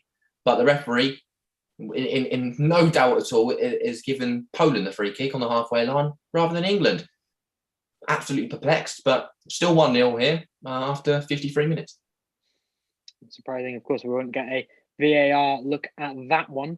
France drawing 0-0 there with Kylian Mbappe on the pitch, a man who's host of much talk about transfers. I'm not too sure why, because I can't see any reason that he would leave Paris Saint-Germain, but a lot of talk about links with him to Liverpool, who have really struggled to retain their Premier League title this season. A particular issue for ex-Southampton man Sadio Mane on the left wing, Jacob. He's really not had a good season. Do you think that realistically Liverpool could look to bring in Mbappe to cover that void that Mane has caused on the left wing? Sorry, Jack. We'll come back to you on that one, Jacob, because we've got a goal from somewhere. I believe that was Luke Wallace shouting from Hampton Park. Luke, what's happening? It's a second goal for Scotland, and it comes really against the run of play. I've got to correct something I said earlier as well. John McGinn scored his 9th goal for Scotland earlier. He's now got his 10th. Again, it's Kieran Tierney teaming up with him. A wonderful ball into the box, and John McGinn is completely unmarked to head home. But earlier on in the half, there hadn't even been 30 seconds on the clock when the Faroe Islands put a really nice cross into the box. And Grant Hanley and Craig Gordon, two of the most experienced players on the pitch, had a miscommunication. And Craig Gordon spilled the ball out, but luckily he was able to gather again before the Faroe Islands could have tried to tuck it home. But it has to say now we're second for Scotland. This game does look like to be done and dusted. It's Scotland 2, Faroe Islands 0. 2-0 for Scotland there. Jacob, we were just about to discuss the chance of Kylian Mbappe moving to Liverpool to replace Sadio Mane. What do you think of that one? Realistically, I don't think that's going to happen under the FSG ownership. I don't think they've got enough money at the moment. The way... hold on. No, the way Liverpool operate is they very much have to sell to buy. You look at Philip Coutinho. The reason why they were able to get Alisson and Virgil van Dijk in was mainly due to that to that sell. So although I'm sure every club in world football wants Mbappe, Liverpool I don't think will be the ones that do get him. And if Liverpool's issues are replacing Sadio Mane, then I can think of a lot worse issues in football. Yeah, certainly are, but. Seem to be holes all over the squad for Liverpool, although obviously injuries causing that a lot this season. As you say, they classically sell to buy, but they sell remarkably well. The money they've brought in for players who really, I can't say justify, the likes of Danny Ward and Ryan Brewster, Dominic Solanke, Jordan Ibe, bringing in huge amounts of money that they've been able to reinvest. But struggle to see where they maybe Harvey Elliott or somebody like that they could get some good money for, but other than that, especially with the way the market is at the moment, you struggle to see where they would be able to even make the money to rebuild and get back towards retaining that title. I think, Johnny Evans just headed it into Madoff, the goalkeeper's hands. But yes, in terms of Liverpool's assets, I think there's got to be a debate to be held over Mohamed Salah. He's got 2 years left on his contract. He's obviously put the feelers out to the Spanish clubs, saying it'll be a dream to move there to either Barcelona or Real Madrid. And I think there's got to be a decision to be made. He's probably, if he stays at Liverpool for an extra couple of years, his sell-on value is likely to plummet. So I think you could see Salah itching for a move away, and perhaps Liverpool probably think, now is the best time to sell him if we want to reinvest. Yeah, Luke Wallace, we've gone from talking about Firmino as the problem in Liverpool's front three to now, is it Salah, is it Mane? Do they not like each other? What are your thoughts on that one? Do they not work well together? And do you think one of them needs to go? I have to say, Mohamed Salah at times can be really selfish. There's times when he's through in the box, and if he squares it to Mane, Liverpool will score, and he tries to take it on himself and he doesn't score. Who do Liverpool bring in to replace him? That's a very good question. I couldn't put my finger on anyone in particular. It depends how much money they get for Mohamed Salah, really. Do they look to bring in the likes of Mbappe? Could the two fees there work? For me, probably not. Kylian Mbappe seems quite happy at PSG. Can Liverpool afford its wages as well? Possibly. Jacob's probably more the expert on that one, really. He's better at world football than I am. I'm kind of an EFL man. Jacob? Salah, I don't think, although he probably wants to go to Barcelona or Real Madrid, obviously neither of them are in the right financial state to be able to, even afford the move. So it's a bit like Harry Kane in a way. They're getting to the age of 27, 28, 29, often a player of their ilk's best peak years. And unfortunately, there's no buyers available. So they're either going to have to sign a new huge contract with their clubs or force a move out, but probably for, reduce money and to a destination they don't really want to go to. So it's difficult, but obviously we've heard recently about Salah and Mane. They're not obviously the best friends, and Salah's notoriously hard to deal with. So you get the feeling Liverpool could just be coming to the end of their cycle with this current group of players, because they're all roughly the same age and they're all growing old together. Yeah, I'd just like to ask, boys. I'll throw it to Ryan actually, because we haven't spoken to him about this issue yet. If Salah leaves Liverpool, if Salah leaves Liverpool this summer, imagining that they don't go on to win any trophies this season, does he go down as a Liverpool legend, an icon? Is he, is he in the history books for them, or will it be one of those where it's just, he came here, he won a bit, and off he went? Because he's only been there a few years, he's not had too much longevity there, and if he doesn't even sign a new contract with them, then can he really be talked about as a legend, Ryan, do you think? Well, before we do get onto that, Jack, I've got some news. Poland have equalised. I was going to shout, but I was in shock. John Stones, we thought we'd eradicated these mistakes from John Stones, but he's been robbed on the edge of his own area, and Jakub Moder has punished him. It was a lovely 1-2 between him and Piatek. Easy. Moder finishes it past Nick Pope, giving him absolutely no chance, and it's 1-1 just before the hour mark. Shocking, really. I suppose England's going to be made to rue missed chances. It sounded like there should have been several goals up in the first half, Ryan. No, they should. I mean, it's come against the run of play. Poland have made changes. It's not been long since they've changed it around a little bit. Michael Helik's come off the Barnsley centre half, and he's been replaced by Joswiak. He's come on, and it looks as though he's gone into the right wing back position, and there has been a change in momentum. Poland have looked better on the ball, winning the second balls, and England have really failed to react to that. But it has come against the run of play in terms of possession and how much England have seen of the ball. But another it's a mistake from John Stones, and it's been punished. I mean, when a team is subbing off a Barnsley player to make a change in momentum, it shouldn't really be anything that England are particularly struggling with. I heard another goal shout from Luke Wallace, I believe, there. What's happened in Scotland? Yeah, it's 3 now. It really is game over. It has to be said, the Faroe Islands had a great chance to get a goal back just after Scotland scored a few minutes ago, but they couldn't capitalise on it. And this time it's a brilliant touch from Che Adams, spins inside his man, and then slots home from just outside the box into the bottom left corner for his first Scotland goal. So Jacob's probably quite happy, and it's Scotland 3, the Faroe Islands 0. I saw a look of disbelief on the face of Jacob Townsville there. Was that at the Adams goal, or was that something that happened in your game?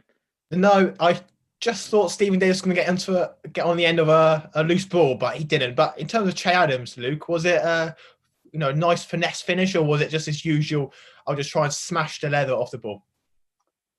Yeah, it was a bit of a smash into the bottom left corner. Yeah, it definitely wasn't placed. I don't think Che Adams knows that he can use his side foot sometimes, but good on him. Good to see him, and hopefully a return to confidence, and hopefully he can take the burden off Danny Ings for the last bit of the season. Just a tinfoil hat away from having Matt Letizia in the studio with me. We've got some goals elsewhere in the games that we're not covering. It looks like you boys really picked some of the wrong ones, because it is Hungary 3, Andorra 0. Unfortunately, Bryce has been detained in an Andorran prison and can't cover that one for us. Denmark have just gone 1-0 up at Austria. Iceland have their second against Liechtenstein. Kazakhstan have equalised in Ukraine, and Israel have taken the lead against 10-man Moldova. Lots of action in the games that we're not covering, very little in the ones that we've got. Jack Cross in Bosnia, still 0-0 there. How's it going? Yes, Jack, still no chances really for either side. Although some interesting news, hopefully there won't be a goal. Olivier Giroud's just come on for Kings of Kerman, so throwing another striker on there to see how him and Mbappe connect up front. But yeah, I've been really impressed with Bosnia, to be honest. They've held France fairly well, and you could then switch that to say France have been disappointing, but I'd still expect France to nick one, but you never know. Bosnia have been playing really well. 0-0. Still 0-0 there. I think you've got our only 0-0, obviously Northern Ireland versus Bulgaria, still 0-0. But of the reporters that we've got at the ground, still the only 0-0. Spain versus Kosovo, still 2-0 to Spain. Lithuania now 1-0 down against Italy, as we found out. Germany still 1-0 down against North Macedonia. Hayden Baker, how is it going there? Does it look like a matter of time, or North Macedonia potentially going to hold on? think they probably have every chance of holding. I do say this with a bit of caution as Germany come on the attack here with Timo Werner. Spread wide. Oh, he has to square that, surely. Has the referee given a penalty? He has. He's given a penalty. It's a penalty to Germany, and it's actually the Leeds fullback, Egzian Eliuski. Weird pronunciation of his name from me there. Elius, I can't even say it now. It's completely stunned me because of how terrible that challenge is. He's gone sliding in. Sane's pulled the ball back. He's got even time to pull out of the challenge, and he hasn't. He's just taken Sane's back leg out. It's a clear foul, and Germany will take the penalty now. Maybe be a minute or two if you want to throw back to me in a little bit, Jack. But we'll see a come goal back to Hayden. Thank you, and we'll come back to you for that penalty because I understand there's finally been a goal in Bosnia, our only goalless game outside of the home nations. Jack Cross, what's happened there? Which way has it gone? Yeah, it's 1-0 to France, and the world champions have finally broken the deadlock. But in the first half, I was complaining about France's corner techniques, and the short corners finally come good. They've put the ball out to the first man. It's ended up on the edge of the box to Lamar. He then passes it out to Rabiot, whips the ball in, and it's Antoine Griezmann that's headed the ball in at the near post. Not a lot the keeper could do about it from closest range, but yeah, disappointing on Bosnia's part. They've been fairly decent at defending the set pieces, but yeah, Bosnia 0, France 1, 61 minutes played. There's also San Marino 0, Albania 1 in England's group. The deadlock finally broken there just past the hour mark. We're going to go back to Hayden. Has the penalty been taken yet? It has been, and it has been dispatched ruthlessly by IK Gundogan. Brilliant penalty, classic penalty, the sort of penalty your classic old school pundit would love to see on Sky Sports. Just belts it with power, drills it through the middle of the goal. Keeper had no chance really. And it's got Germany right back in this game with half an hour left to go. It's Germany 1, North Macedonia 1.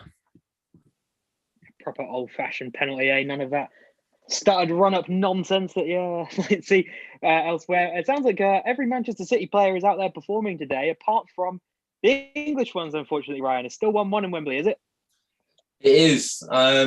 We seem to have just lost our mojo a little bit since the goal. Just hit us for 6 almost as we try and react after it. I mean, not had a lot of the ball in terms of possession. It's been pretty scrappy from both sides, a few fouls being given here and there. And the momentum that England did have on the ball is just been demolished.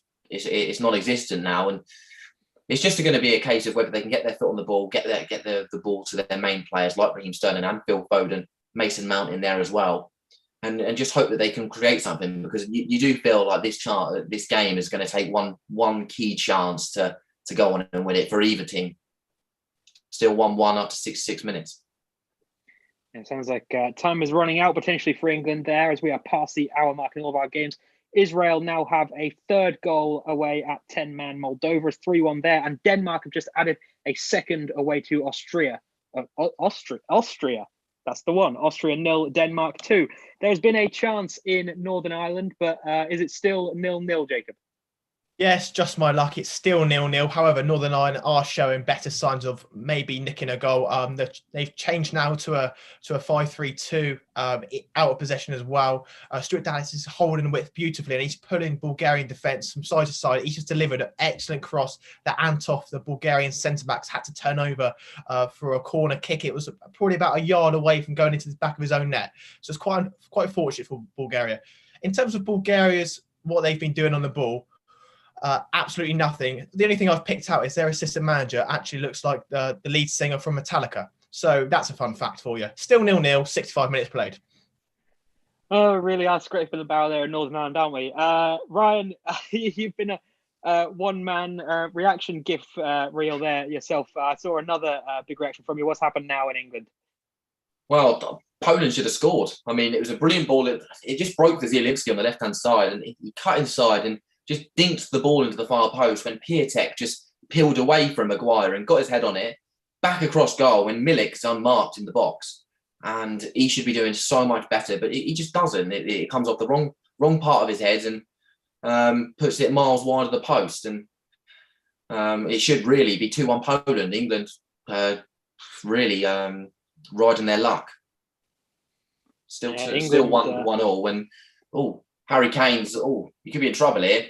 There was a foul on the goalkeeper. He's gone sliding in trying to block the path from Wojciech Szczesny, and he's just taking him out. But it looks like he'll be okay, and the game is back underway. And Poland are on the attack. It's mesmerising stuff from the Poles. Jozwiak down the right hand side. He's gone down past Chilwell. He's into Piatek, and Declan Rice has been all over the pitch today. He manages to stick his foot out and regain possession, but chances eat from both ends really. And he's through. Foden's through. He's through on goal. Phil Foden on his right peg. It's tame, and Chesney manages to gather us. Still 1-0, 68 minutes played. A shame to see Foden shooting on his right foot there. Certainly would have preferred that on his left. England in a bit of trouble by the sounds of it, but one of the home nations who aren't is Northern Ireland as they continue to mount the pressure on Bulgaria, Jacob. Yes, I just thought I was going to get that moment of Stephen Davis. Jamal Lewis done excellently down the left-hand side, shimmy past a couple of Bulgarian players, stands up to the back post. Josh McGuinness competes for the ball with the goalkeeper. Goalkeeper palms it out to Stephen Davis, edge of the box. Here we go. Referee blows because the goalkeeper's fell over. His name, I will give his name for you. His name is Numouth. He's gone down with a twisted ankle, it looks like. And Stephen Davis, all we can do is pick the ball up and think, you know what, if I did hit this volley, it would have hit the back of the net. Still 0-0, but Northern Ireland certainly pushing, and surely a goal's not too far away. We can only hope that you'll finally see a goal there, Jacob, and a Stephen Davis goal, no less. There has been a chance in Lithuania. Have we got a goal for them, Matas Baranauskas?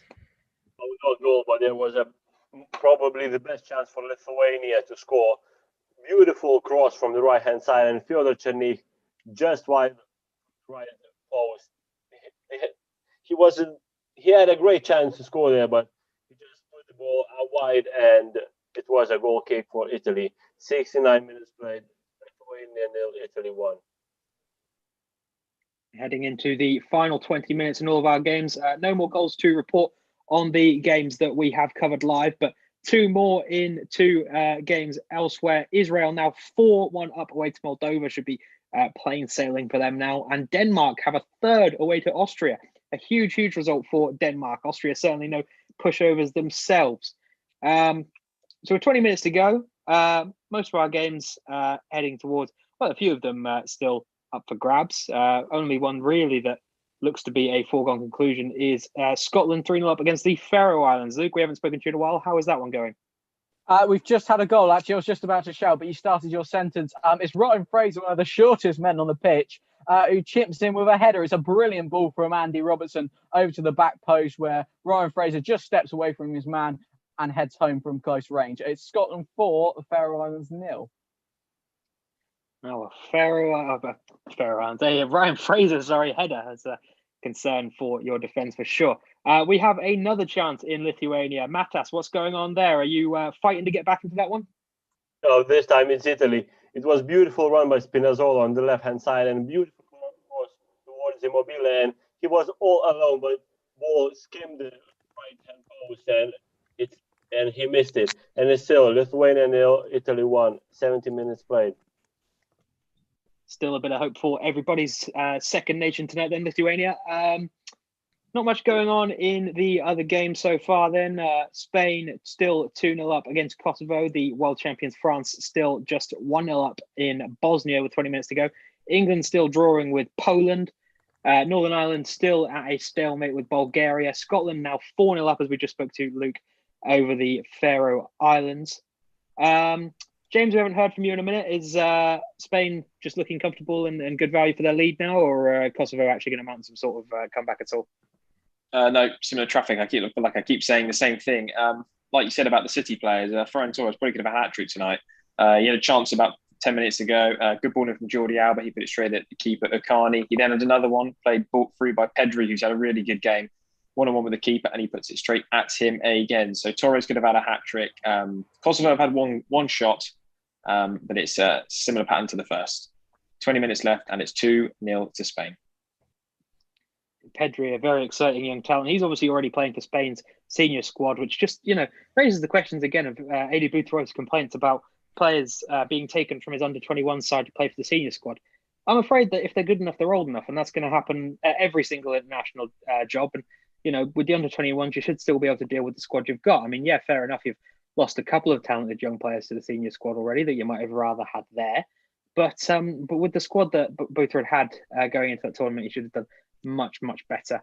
And as Jacob said at the start of the show, we might be waiting for him to reel off those excuses he's handed his P45. We can only cross our fingers for that one, I suppose. Not too much action going on at the moment by the sounds of it, lads. So I'm just going to bring up another piece of news that we received today. 5 substitutes are going to be allowed at the Euros this summer. We'll discuss that in just a moment because, Ryan Honey, your arms are in the air again. What's happened? Well, I'm glad you saw that, Jack, because Foden just thought, why not? He picked up the ball just outside the Poland penalty area from Harry Kane, and he just thought, why not?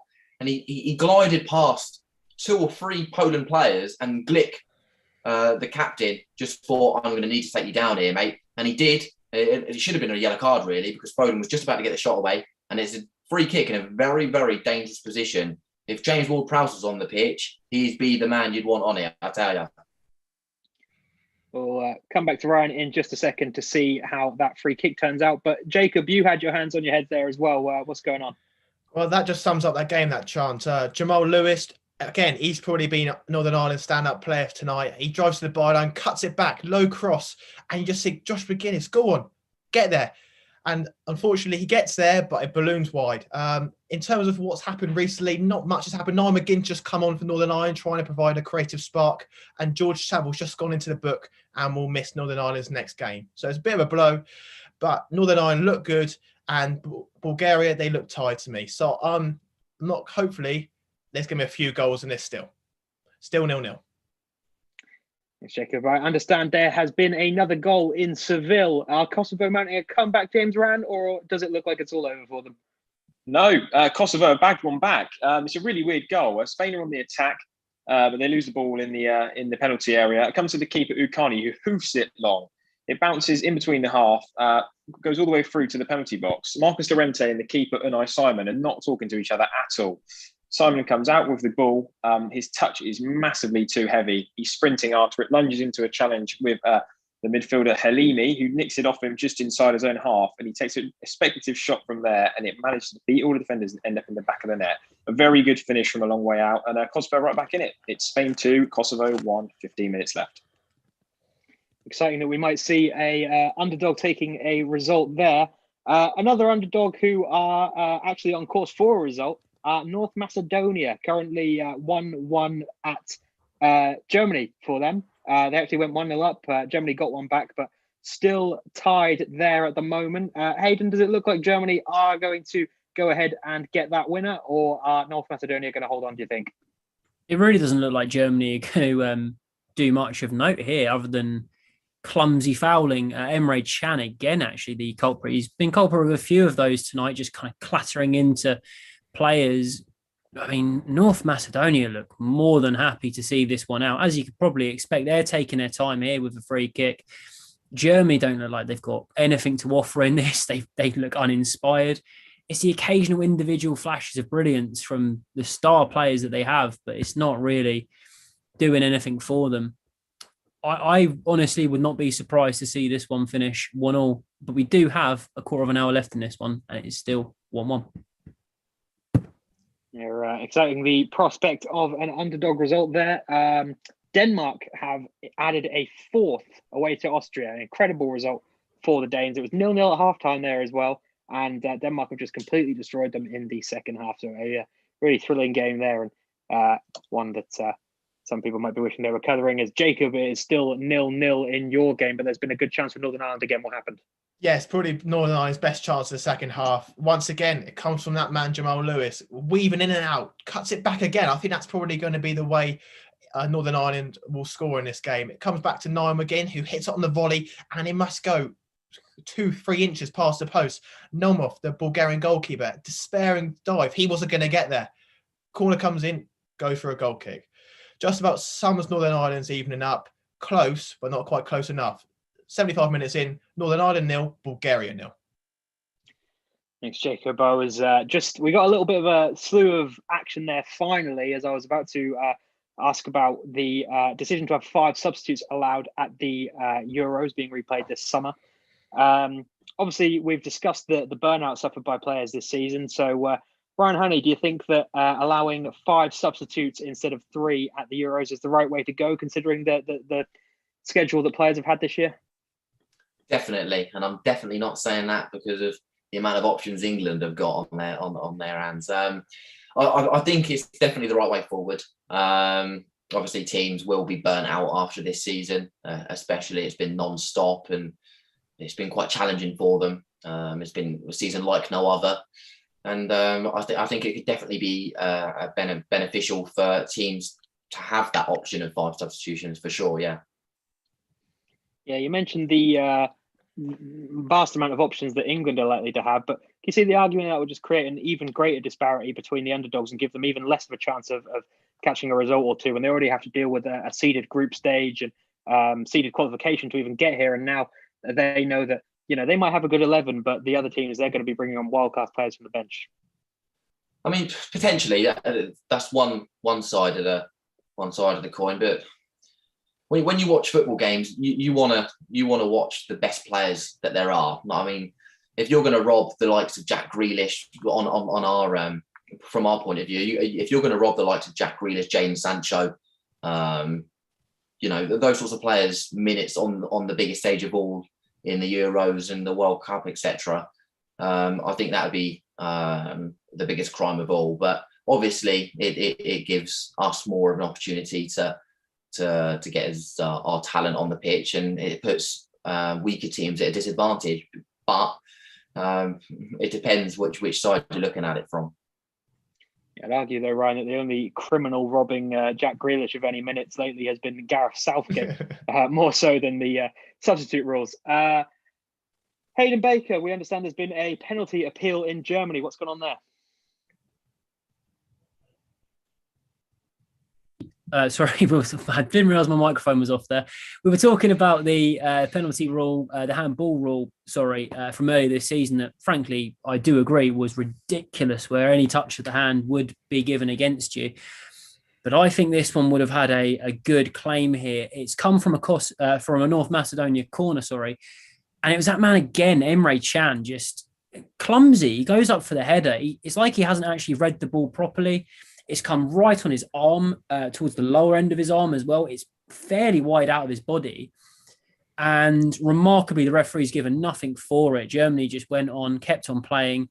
The North Macedonia players were protesting drastically, just trying to get anything out of it. Pandev was booked the goal scorer for his protests. And Germany are coming on the break here, actually. He scored. He's got to score. Oh, my word. Oh my God, Timo Werner.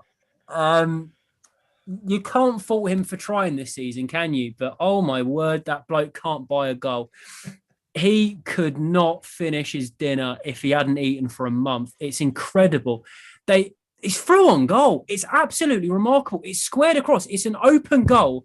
The ball's got caught underneath his feet, and he's just stumbled it wide. If Germany don't come out with anything in this game, sadly, I think the Chelsea man's going to have himself to blame, to be honest with you, Jack. 10 minutes left in this one, and it is still 1-1. Yeah, it just sums up Timo Werner's season, really, doesn't it, for club and country? I understand there's been another goal in Spain. Is it an equaliser for Kosovo, or have Spain extended their lead once again, James Ryan? Yeah, unfortunately not, Jack. No, the Kosovo lead lasted only 4 minutes. Then a corner came in from Koke, and Gerard Moreno got in between the Kosovan centre-backs and headed in. Just after that, Ferran Torres has missed another chance, pretty much an open goal. The ball comes in from Jordi Alba, missed by Gerard Moreno, who scored that third goal. Torres has got an open net, but his touch hits the bottom of his studs and goes out for a throw-in. It's still 3-1 Spain, 10 minutes to go. Yeah, Ferran Torres with a miss there, the Manchester City winger. Another Manchester City winger on the pitch is, of course, Raheem Sterling at Wembley. Ryan Honey, he's not been able to get himself on the score sheet yet, though. Is he looking any closer to it, or Poland going to hang on? No, and it's bizarre because he was heavily involved in the first half in everything good that England were producing. But in in the last 20 minutes or so, I've hardly seen him on the ball. And it does beg the question as to why Southgate's not making use of any of his substitutes. I mean, Ollie Watkins, Calvert-Lewin, Jude Bellingham, all on the bench. I mean, even Jesse Lingard, just chuck him on at this late stage. I'm perplexed as to how Southgate's not really gone on to these substitutes. And as for Raheem Sterling, he hasn't had a sniff in the last 25 minutes or so. Still 1-1, 83 minutes played. Yeah, very late in the game not to be introducing any subs, especially with the burnout suffered by players this season. We've had a few goals from other games that we're not covering. Greece and Georgia have both scored. There's now 1-1 there. Liechtenstein and Iceland have also both scored, but Iceland already had a 2-0 lead at half-time, so now 3-1 to Iceland there, surely Liechtenstein. Can't get back into that one. There's only 6 minutes left on the clock. A game that we've not heard any news from in a while is Scotland versus the Faroe Islands. Scotland 4-0 up. Luke Wallace, are they just quietly seeing that one out now? They're living life dangerously. You might have seen me put my hands on my head about 5 minutes ago. That's because the number 8 for the Faroe Islands, his name is Brander Henriksen Olsen. He's been described as one of the brightest prospects in Faroe football, and he almost scored the goal of the game. Jacob, don't laugh. I had to search his Wikipedia for that. I've done my research. Honestly, it was almost the goal of the game. It came to him on the edge of the box, and he looked up and he struck it towards Craig Gordon's bottom right corner, and it just went the other side of the post. Scotland were very, very lucky. The Faroe Islands are on top now. They're playing quite regularly in the Scotland half, but knowing that Scotland will probably counter-attack and get a fifth. But at the minute, the Faroe Islands on top. It's Scotland 4, Faroe Islands 0. It has to be said, though, in the England game, Gareth Southgate isn't known for playing attacking football, is he? So he can't be that surprised he's not bringing any subs on. Oh, yes! Go on, Ryan. Harry Maguire has put England 2-1 to the good with 5 minutes to go. It was a corner outswinger from Phil Foden. John Stones redeemed himself for his earlier error to tee up his centre-half partner, and Harry Maguire, if you were to be told he was a centre-half, I would not believe you. It is an absolutely thumping finish, and it's 2-1 England with 5 minutes to play. I just really need to stop talking, don't I? I bet scoring off the beat. What's happening? Sorry, Luke. Can you start talking about Northern Ireland, please, Luke? Oh, Northern Ireland, come on. What? They're not going to score, are they? Not a chance. Luke, not coming close. Hadn't mentioned Albania at all, Luke, but they've just gone 2-0 up away at San Marino, so that one should be put to bed now.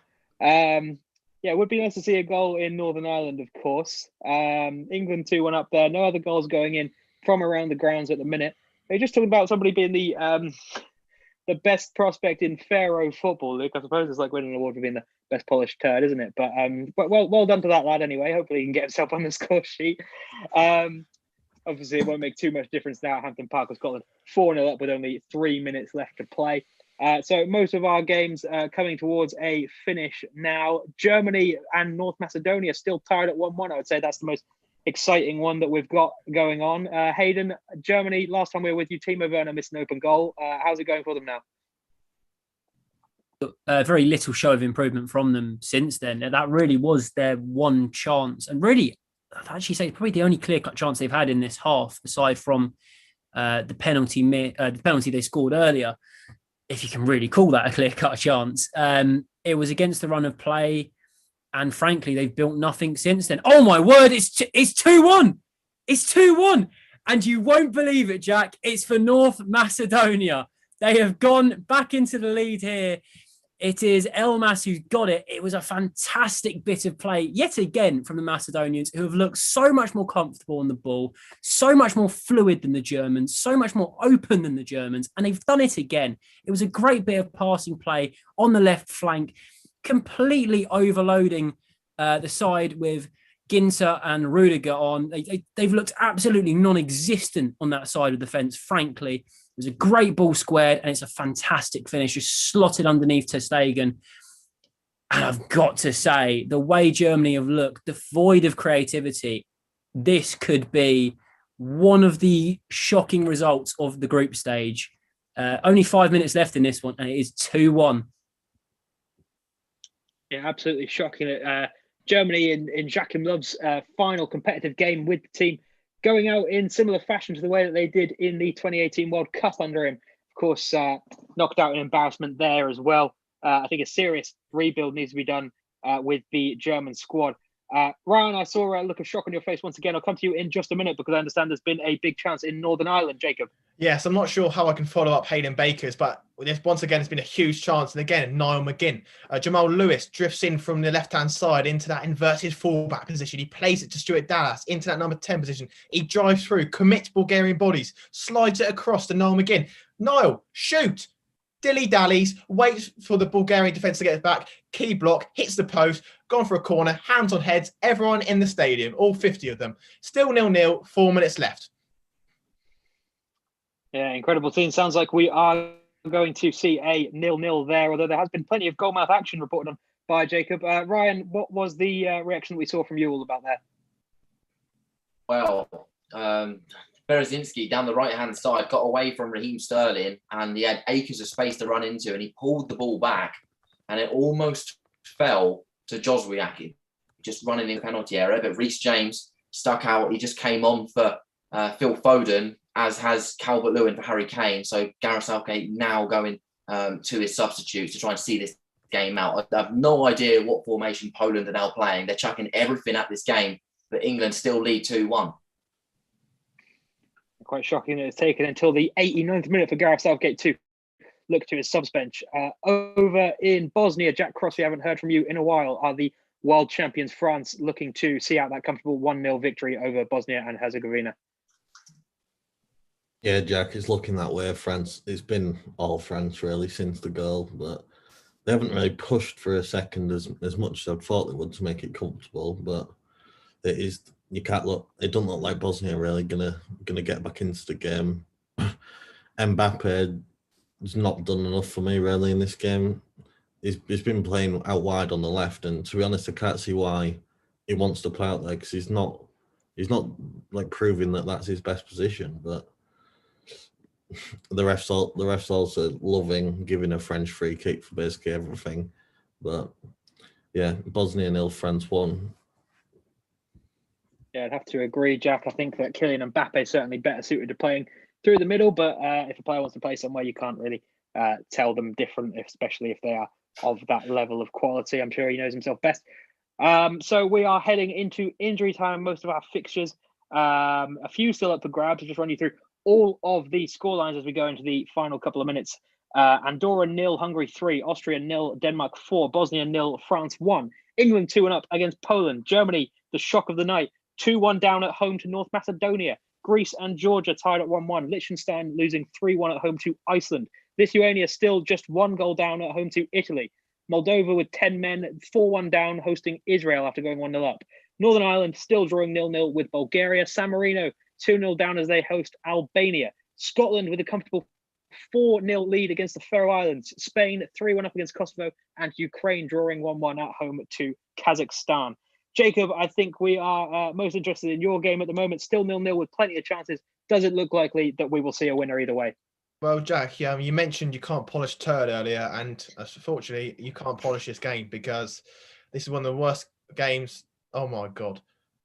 Basically, Johnny Evans just taking a throw in back to the goalkeeper. Bearing in mind, all Bulgarians are stuck in a half, and he's penalising for a foul throw. Just sums up this game. It's been a shambles from start to finish. Northern Ireland, they're surely going to rue this game if they drop points here because Bulgaria have shown no attacking intent. Niall McGinn's come on. He's provided a little bit of attacking spark, but in terms of the crossing, it's been poor. Nearly every single cross has hit the first man. And perhaps Bulgaria have got a chance to throw it into the box. It's a corner ball for Bulgaria now. So, you can't say Northern Ireland deserve 3 points here. Anyway, 10 seconds left of normal time. Northern Ireland 0, Bulgaria 0. Understand that a landmark substitute has been made in Seville. James Ryan, what can you tell us about that one? Yes, Sergio Ramos has just come on for his 181st international cap. That puts him joint second on the list with Badr Al Mutawa, who's still playing. He played 6 days ago for Kuwait. And that puts him only 3 games behind Ahmed Hassan's record for Egypt, which was achieved in 2001. So, yeah, a big game for Ramos. He's 181st in international football. 89 minutes played, and it's still 3-1 to Spain. Absolutely incredible that from Sergio Ramos, still be playing at the top level like he is. And I'm sure he'll break that record in the Euros in the summer. There's been a big chance in Northern Ireland, just as we cut away from you, Jacob. What's happened? Huge charge for Northern Ireland just on the attack now. Johnny Evans is in the box, but he overruns. Anyway, just from that resulting corner, it was Dimitar Eliev who leapt highest, and it forced an unbelievable save from Bailey Peacock-Farrell. Do you remember Gordon Banks against Pele? Okay, it wasn't that good, but it had the same characteristics. And now Johnny Evans is now headbutting, or he's got his head with Petar Hristov from Bulgaria, and it's all handbags. But really good save from Bailey Peacock-Farrell, and he kind of pulled Ian Barraclough's side out of a great calamity in this qualifying group. Still 0-0 with 2 minutes left. Comparisons to the Gordon Banks save, and so you're really trying to draw some entertainment out of that game, Jacob. I respect it. Trying to make this game at least a bit entertaining. Oh, we've got some huge news for you, Jacob. I'm sure you'll be thrilled. Andorra have just scored at home to Hungary to beat They're 4-1 down. But in the 93rd minute, Andorra, who I know don't score very often at all, so that will probably be celebrated there like a win. It's Andorra. I wish I watched that game now. There's been some thrilling games that you chose not to watch, to be fair. Austria versus Denmark has just finished at Austria 0, Denmark 4. The 4th goal has just gone in for Iceland away to Liechtenstein, 4-1 there. Incredible scenes. Albania versus San Marino has just finished 2-0 to Albania. We've got our first full time from the games that we're covering. It's Scotland 4, Faroe Islands 0. Luke Wallace, a comfortable victory for the Scots in the end. How did it go down? Yeah, really comfortable for Scotland. A few bumps along the way, a couple of chances for the Faroe Islands, but nothing major. Perfect performance from Steve Clarke's men, really. 2 goals from John McGinn, 1 from Southampton's Che Adams, and 1 from Ryan Fraser. Never looked in any doubt. Steve Clarke will be delighted. He certainly will. Some more results coming in from around the grounds. Andorra, after getting their late goal against Hungary, it is now full-time there. Andorra 1, Hungary 4. Sure, they're delighted with that goal. Liechtenstein versus Iceland has just finished 4-1 to Iceland. Greece against Georgia ends 1-1. Good result for the Georgians there for sure. Moldova versus Israel ends 4-1 after Moldova going 1-0 up and then losing a man. Comfortable win for Israel in the end there. We've got a penalty in Lithuania. Matas Baranauskas, which way has it gone? Unfortunately, it's for Italy. Nico Borella was brought down in the box, and right now Immobile is setting up to take the penalty.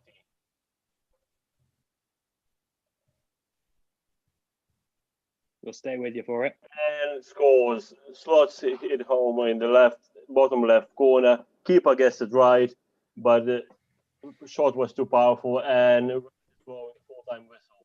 Italy 2, Lithuania 0. It's unfortunate Lithuania finished there. Well, not finished, of course, in terms of the full-time whistle, but all but finished. But one place where it is finished is Northern Ireland. Jacob Townswell, you could have picked any other game on that list. You could have picked to watch paint dry, or you went for the Northern Ireland 0, Bulgaria 0 game in the end. How do you feel about that one? Yeah, not the greatest, to be honest with you, Jack, but there was just a chance at the end. Dimitar Eliev just had the chance for Bulgaria again, but Jamal Lewis just does enough to put him off his header, and it goes straight into Bailey Peacock-Farrell's hands. You can just picture the Northern Irish fans at home, can't you? They're sat on their sofas with Guinness in one hand, and if I'm not surprised, they've probably fallen asleep at that, because Steve Davis trudges off now, despondent. It's supposed to be his glittering night, his 126th appearance, and he's been treated to a 0-0 full of corners and throw-ins, and not a lot else, in all honesty. Bulgaria 0, Northern Ireland 0. With his Guinness in hand for the Northern Irish fans, then Ryan, are the England fans going to be chugging down their Stellas tonight as the full-time whistle goes there? It's England 2, Poland 1. It sounds like England made much harder work of it than it needed to be, though. They did. I mean, Poland had their spell just after they scored and a few minutes before. But in the end, I think the better team did win. Harry Maguire bailing out his centre-back partner, John Stones, after his mistake, allowed them to equalise after Harry Kane gave us the lead from the penalty spot in the first half. So it's a good way to win. It's a really good way to win after being pegged back. because of the mistake, and Harry Maguire notching his third international goal, just to put the cherry on cake. But England 2-1, happy days. It's right. Impressive that Harry Maguire has 3 international goals already in his career. Of course, he's a decent goal scorer, a decent threat in the air usually, but it sounds like a finish with his feet tonight. So good to see Harry Maguire adding that to his game. It is full time in Bosnia. France, the world champions, just managing a 1-0 win there. Jack Cross, was it comfortable enough for them, or did Bosnia actually put up a bit of a fight? It was comfortable enough for them in the end. Bosnia did, I think they played fairly well, but France have shown why the world champions have managed to nick the goal and hold on to it. I was expecting a lot more, to be honest with you, against a Bosnian team that haven't won since 2019. But, you know, there's not been a lot of goals in the games we've all watched tonight. But, yeah, the France will be happy with it in the end. I'm sure they'll take the 1-0 win. They stay top of their group, and yeah, full time. France 1, Bosnia 0. As Jack mentions, not a great deal of goals from any of the grounds where we've been covering tonight. And I think that just speaks volumes of the burnout that footballers are suffering at that elite level, especially with this 3-game international break being scheduled. Just crazy to me. The only game that we've got still running is Germany versus North Macedonia. North Macedonians will be fuming that there's been a huge chunk of added time given there, where they are the underdogs, currently still leading 2-1 in Germany. Hayden Baker is our man there. Hayden, does it look like Germany might have time to equalise, or will that one be over soon? I think it's going to be over very, very soon. It was only stopped. We only had this additional time because of a clash of heads between a couple of players. Looks like that's done now. They've taken a drop ball, which straight away led into a foul where Germany are basically just desperately trying to clamour anything they can from this game time-wise. They were holding the ball away from the Macedonia players, hoping to kind of stop them from playing about with it. They've managed to win themselves a free kick here on the left of the box. It's in swinging. The keeper's claimed it is punched clear. It's over. It's all over. What a way for a World Cup winning manager to bow out here for Germany. I mean, this is absolutely extraordinary. Germany have lost on their own turf 2-1 to North Macedonia. And to give North Macedonia credit, they have been absolutely fantastic tonight. They frustrated Germany. They look more creative than Germany. They looked more urgent than Germany. It's a historic win for them that, in fact, puts them above Germany in the group. I mean, I'm lost for words here, Jack. It's a phenomenal result, and definitely not one I expected to see when I arrived in Germany this afternoon. What a fantastic game. 2-1 North Macedonia. You just have to wonder, Hayden, what the reception would be like if there were fans there tonight, because obviously Joachim Löw has done so much for Germany, as you mentioned, a World Cup winning coach, but seems to have been really off the ball in the last few years. Ever since that 2018 World Cup, it was surprisingly even kept his job after that. But here he is now going out with an absolutely embarrassing home defeat to North Macedonia. Do you think, Hayden, that if there were fans there that he would have been given a warm reception as he bowed out, or would they have been booed off the pitch? Was it that bad of a performance? It's a hard one to say, to be honest, because, I mean, as we say, you know, the man won them the World Cup in 2014. Okay, granted, the 2018 World Cup was an absolute disaster for Germany. There's no two ways about that. But I think that performance has been so damp. And I think, as you say, the writing's been on the wall for Joachim Löw pretty much ever since the 2018 World Cup, frankly. I think they'd have seen right through. I think they'd have given him the warm reception. I think they'd have given him a decent goodbye maybe after the game, you know, a little bit after the game. But I think they'd have been restless during this one if they were allowed in. It was just such a damp performance from Germany, really. They just look so devoid of creativity, so devoid of ideas. And I think a game like this maybe would actually make a manager like Lowe leaving kind of easier for them, because it shows a change needs to happen for Germany. It shows something needs to be different for them to have any chance of doing well at the Qatar World Cup next year. Because if they're going to be playing like this, they won't be going anywhere, really. Yeah, it's a quite shocking one. That we have two more games that have reached full time and we haven't heard from yet. One is in Spain, where Spain managed a 3-1 victory over Kosovo in the end. Looked like Kosovo might get themselves back into it for a moment. They did claw one back, but Spain in the end managed to put that one to bed. James Ran, was it a deserved victory for the Spanish? Yeah, definitely. They completely dominated the game. I think Spain had about 20 shots on goal. Kosovo only managed 2. It was a comfortable night, really. Goals from Dani Olmo, Joe Moreno, and Ferran Torres, who could have easily had a hat-trick if he had his shooting boots on. That defeat for Kosovo, though, leaves them bottom of the group. They haven't really showed any of the stuff they showed in Euro qualifying, like we saw the games against England. Spain sit top of the group, but Sweden have a game in hand. If they win that, they go top on 9 points. But no, a good night in the office for the Spanish, and I'm sure they'll be looking forward to getting back to their respective clubs. Yeah, certainly. The last man that we need to speak to is Matas Baranauskas in Lithuania, who saw his country unfortunately lose to Italy in the end. But they did hold on for quite some time. It was 0-0 at half-time. Italy getting the goals late, one of which particularly later injury time penalty converted by Immobile there. Matas, can your boys be proud of their performance tonight, or were you hoping to see a little bit more?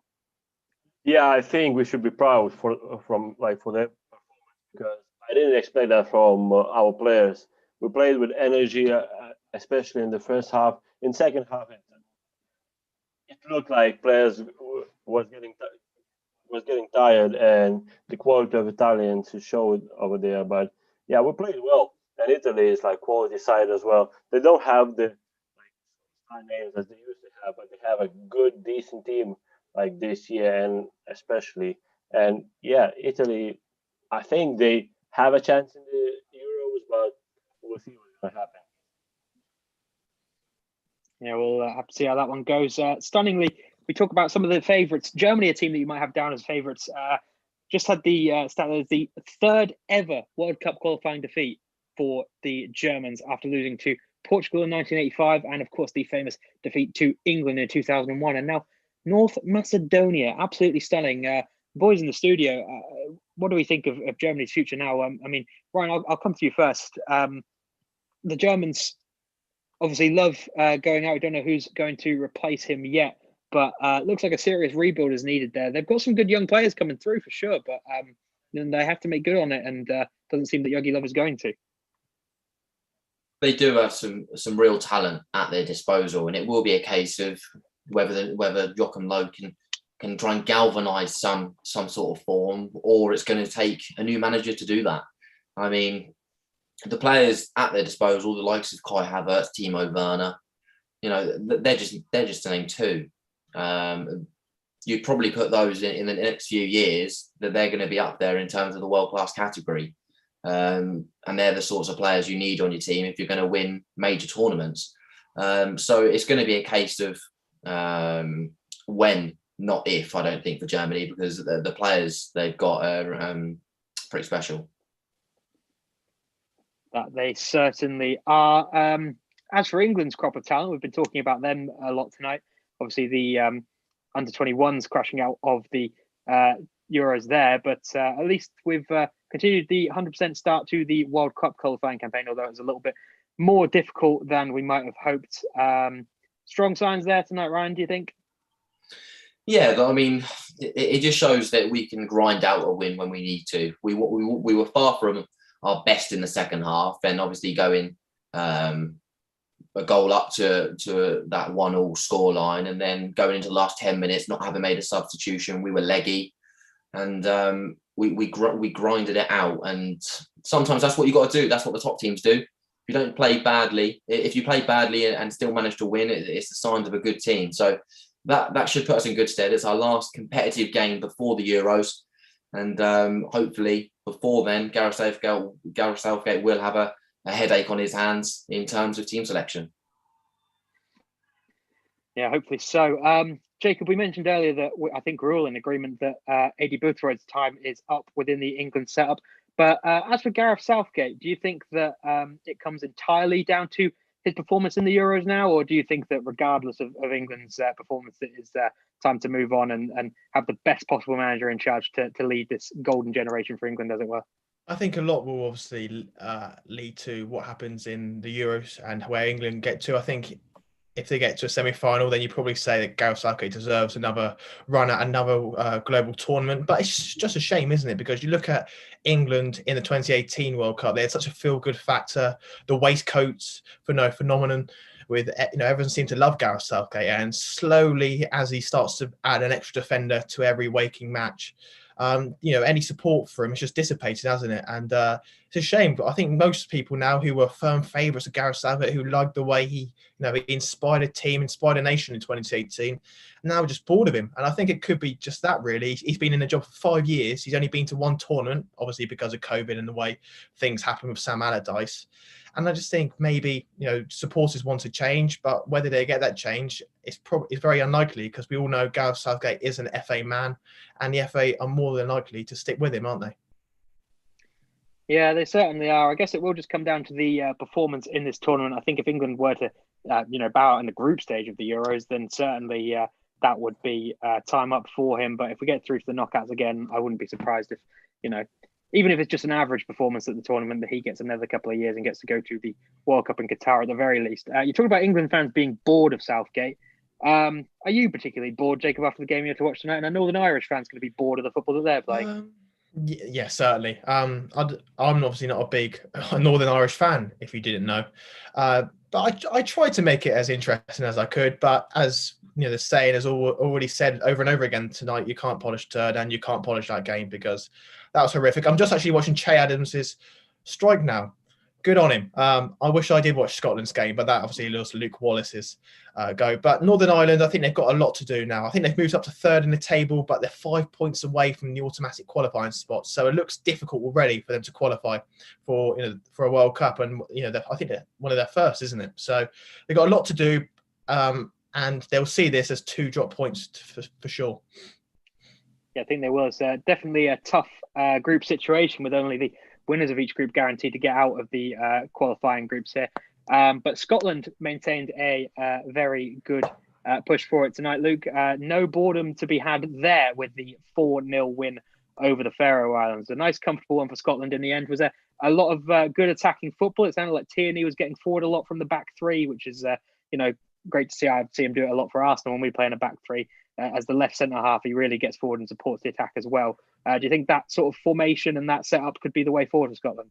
Yeah, Scotland were absolutely brilliant tonight. I questioned Steve Clarke's formation at the start of the evening with Scott McTominay playing in the centre-back role, but Kieran Tierney was absolutely unplayable tonight. 3 assists for him.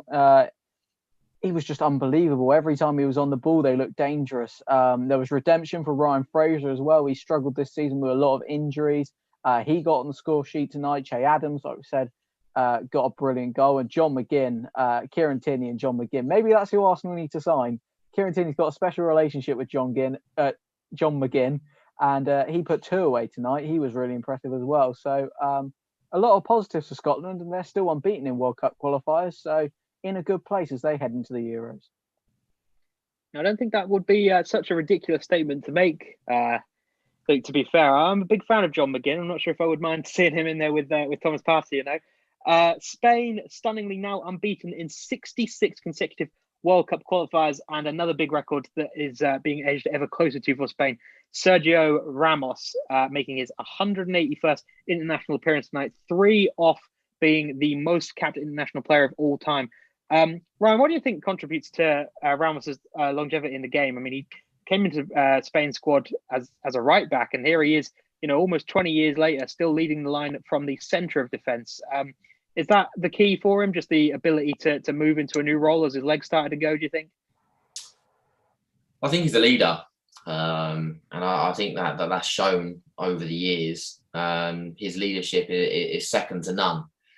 And, he's played at a high standard for a long time. He's done it on domestically and on the international level. And I think the credit that he gets is fully deserved, because I think he's an outstanding defender, an outstanding leader, and a Spanish icon. Yeah, that he certainly is. Luke, do you see Sergio Ramos getting? I think he needs 4 caps now, which realistically Spain should be able to give him 4 caps in the Euros for him to beat that record. If they, by some miracle crash out in the group stage, you think Ramos has got it in him to keep going to the 2022 World Cup at international level, or do you think he might have to step down by then? I mean, we're only a year away now, aren't we? And he's still at the peak of his powers, really. Qatar's only what? It's not even 18 months away, is it? Yeah, it is 18 months away, isn't it? Because it's a winter tournament. But yeah, I think he might just get there, and then after that, he'll retire. Yeah, certainly a legend of the game. However you look at it, Sergio Ramos already, and we'll be hoping to add one more international trophy before he hangs up his boots, I'm sure. A fun little fact for us was, I don't want to be too serious on here, Harry Kane, who scored for England tonight, has now scored on all 7 days of the week for England, Monday to Sunday, becoming only the 3rd player to do so for the 3 Lions. Could anyone hazard a guess at the other 2 without looking at the chat, or have you already peeked? Is it Wayne Rooney and Frank Lampard by any chance? Jacob, you're incredible. Well done. A solid guess, I'm sure. We have about 5 minutes left on there, so I'm going to quickly run through one more time all of the results today. First of all, it was Armenia 3, Romania 2, with Romania picking up a red card. That one was done and dusted by the time we came on air. The games that we have had tonight in the 7:45 kickoffs, Andorra 1, goal for Andorra. Thrilling, I know. Hungary 4, Austria 0, Denmark 4. A huge result for Denmark there. Bosnia and Herzegovina 0, France, the world champions 1, just the one for them in Bosnia. England 2, Poland 1. I'm sure you're already aware. England going level against Poland and fortunately managing to find a winner through Harry Maguire. Who else towards the end of that one? Germany in the shock of the night. Jurgen Love's final competitive fixture in charge was a 2-1 defeat at home to North Macedonia, with 30-something-year-old Goran Pandev on the score sheet. Very excited to say. Greece versus Georgia. That one finished 1-1. A good result for the Georgians. It was 0-0 at halftime. 2 goals came in quick succession there. Liechtenstein 1, Iceland 4. 2-0 at halftime there. 3 second-half goals, seeing Iceland record a comfortable victory. Lithuania 0, unfortunately. Italy 2. Very sorry to bring it up again, Mathas, but a good effort put up by the Lithuanians who held Italy well into the second half. Moldova losing 4-1 at home to Israel after going 1-0 up, and also a man down, unfortunately, for the Moldovans. Northern Ireland 0, Bulgaria 0. Sorry to remind you again, Jacob, who had to sit through that one. San Marino 0, Albania 2. In England's group there, Albania recovering from their defeat at the weekend with a victory over San Marino, as you would hope they would be able to record. Scotland 4, Faroe Islands 0, the most comfortable victory for the home nations in the week here. Spain 3, Kosovo 1. Comfortable victory for the Spanish in the end, despite Kosovo pulling one back in the second half. And Ukraine 1, Kazakhstan 1. Also today, just before we came on air, Gillingham recorded a 1-0 victory over Wigan Athletic in League One. So with just a couple of minutes left on air, I'm going to ask you all quickly, very simply, Ryan Honey first, in a few words, your predictions for England in the Euros coming up. In as few words as possible, Jack, I think we're going to have a good tournament. I'd be very surprised if we didn't get out of the group stage. I think we'll. I'm going to be optimistic. I'm going to say we're going to reach the final. Let's go for it. The final, Jacob, you laughed at. Do you not see England reaching the final with this crop of players? Well, Ryan's ever the optimist. I think the way it works out is if England comes second in the group or first, I think there's a real good chance they get France in the last 16, and then I think that's your tournament over, isn't it? We've been talking about how England don't really know their best team, they don't know their best formation, and unfortunately, you look at England tonight; they've got a fragile, chin at the back. They don't really know their best team going forward. It looks unlikely, but listen, I know by the time June 11th comes, I'll be thinking England are going to win the Euros. That's the way I am. But right now, it looks bleak, doesn't it? Yeah, it does, and it's weird because when the delay to the Euros occurred, I thought it was almost a blessing in disguise for England. I think Harry Kane was going to miss the tournament originally through injury. There was a few issues which I thought could be ironed out with the year delay, such as the goalkeeping issue. Will we decide on a number one? Will it still be Jordan Pickford? You've got a year to integrate a new goalkeeper. Here we are with Nick Pope playing a few games because Pickford's injured. We still don't know the number one. Dean Henderson's starting for Man United, but not for England. What on earth is going to happen there? We still don't know the best lineup. We still don't even know the best formation. We've only just switched into a back four. So it all seems to be a bit of a mess for England. Luke, we've had a prediction of a England final, a prediction of England going out early to France. Which do you think is more likely? If we can avoid France, I still don't think it'll be enough. I think Ryan's still too optimistic. I think if we avoid France, it will still be semi-final heartbreak. Semi-final heartbreak again for England is the prediction from Luke Wallace. And that is about all we have time for tonight. I have been Jack Bishop, joined in the studio by Jacob Tanswell, Luke Wallace and Ryan Honey, as well as all of my wonderful reporters out at the grounds today. And we can only say a prayer for Bryce Densham, who is locked up somewhere in Andorra tonight and didn't quite make it to his game. But thank you very much for joining us. That is all we've got time for tonight. And good night.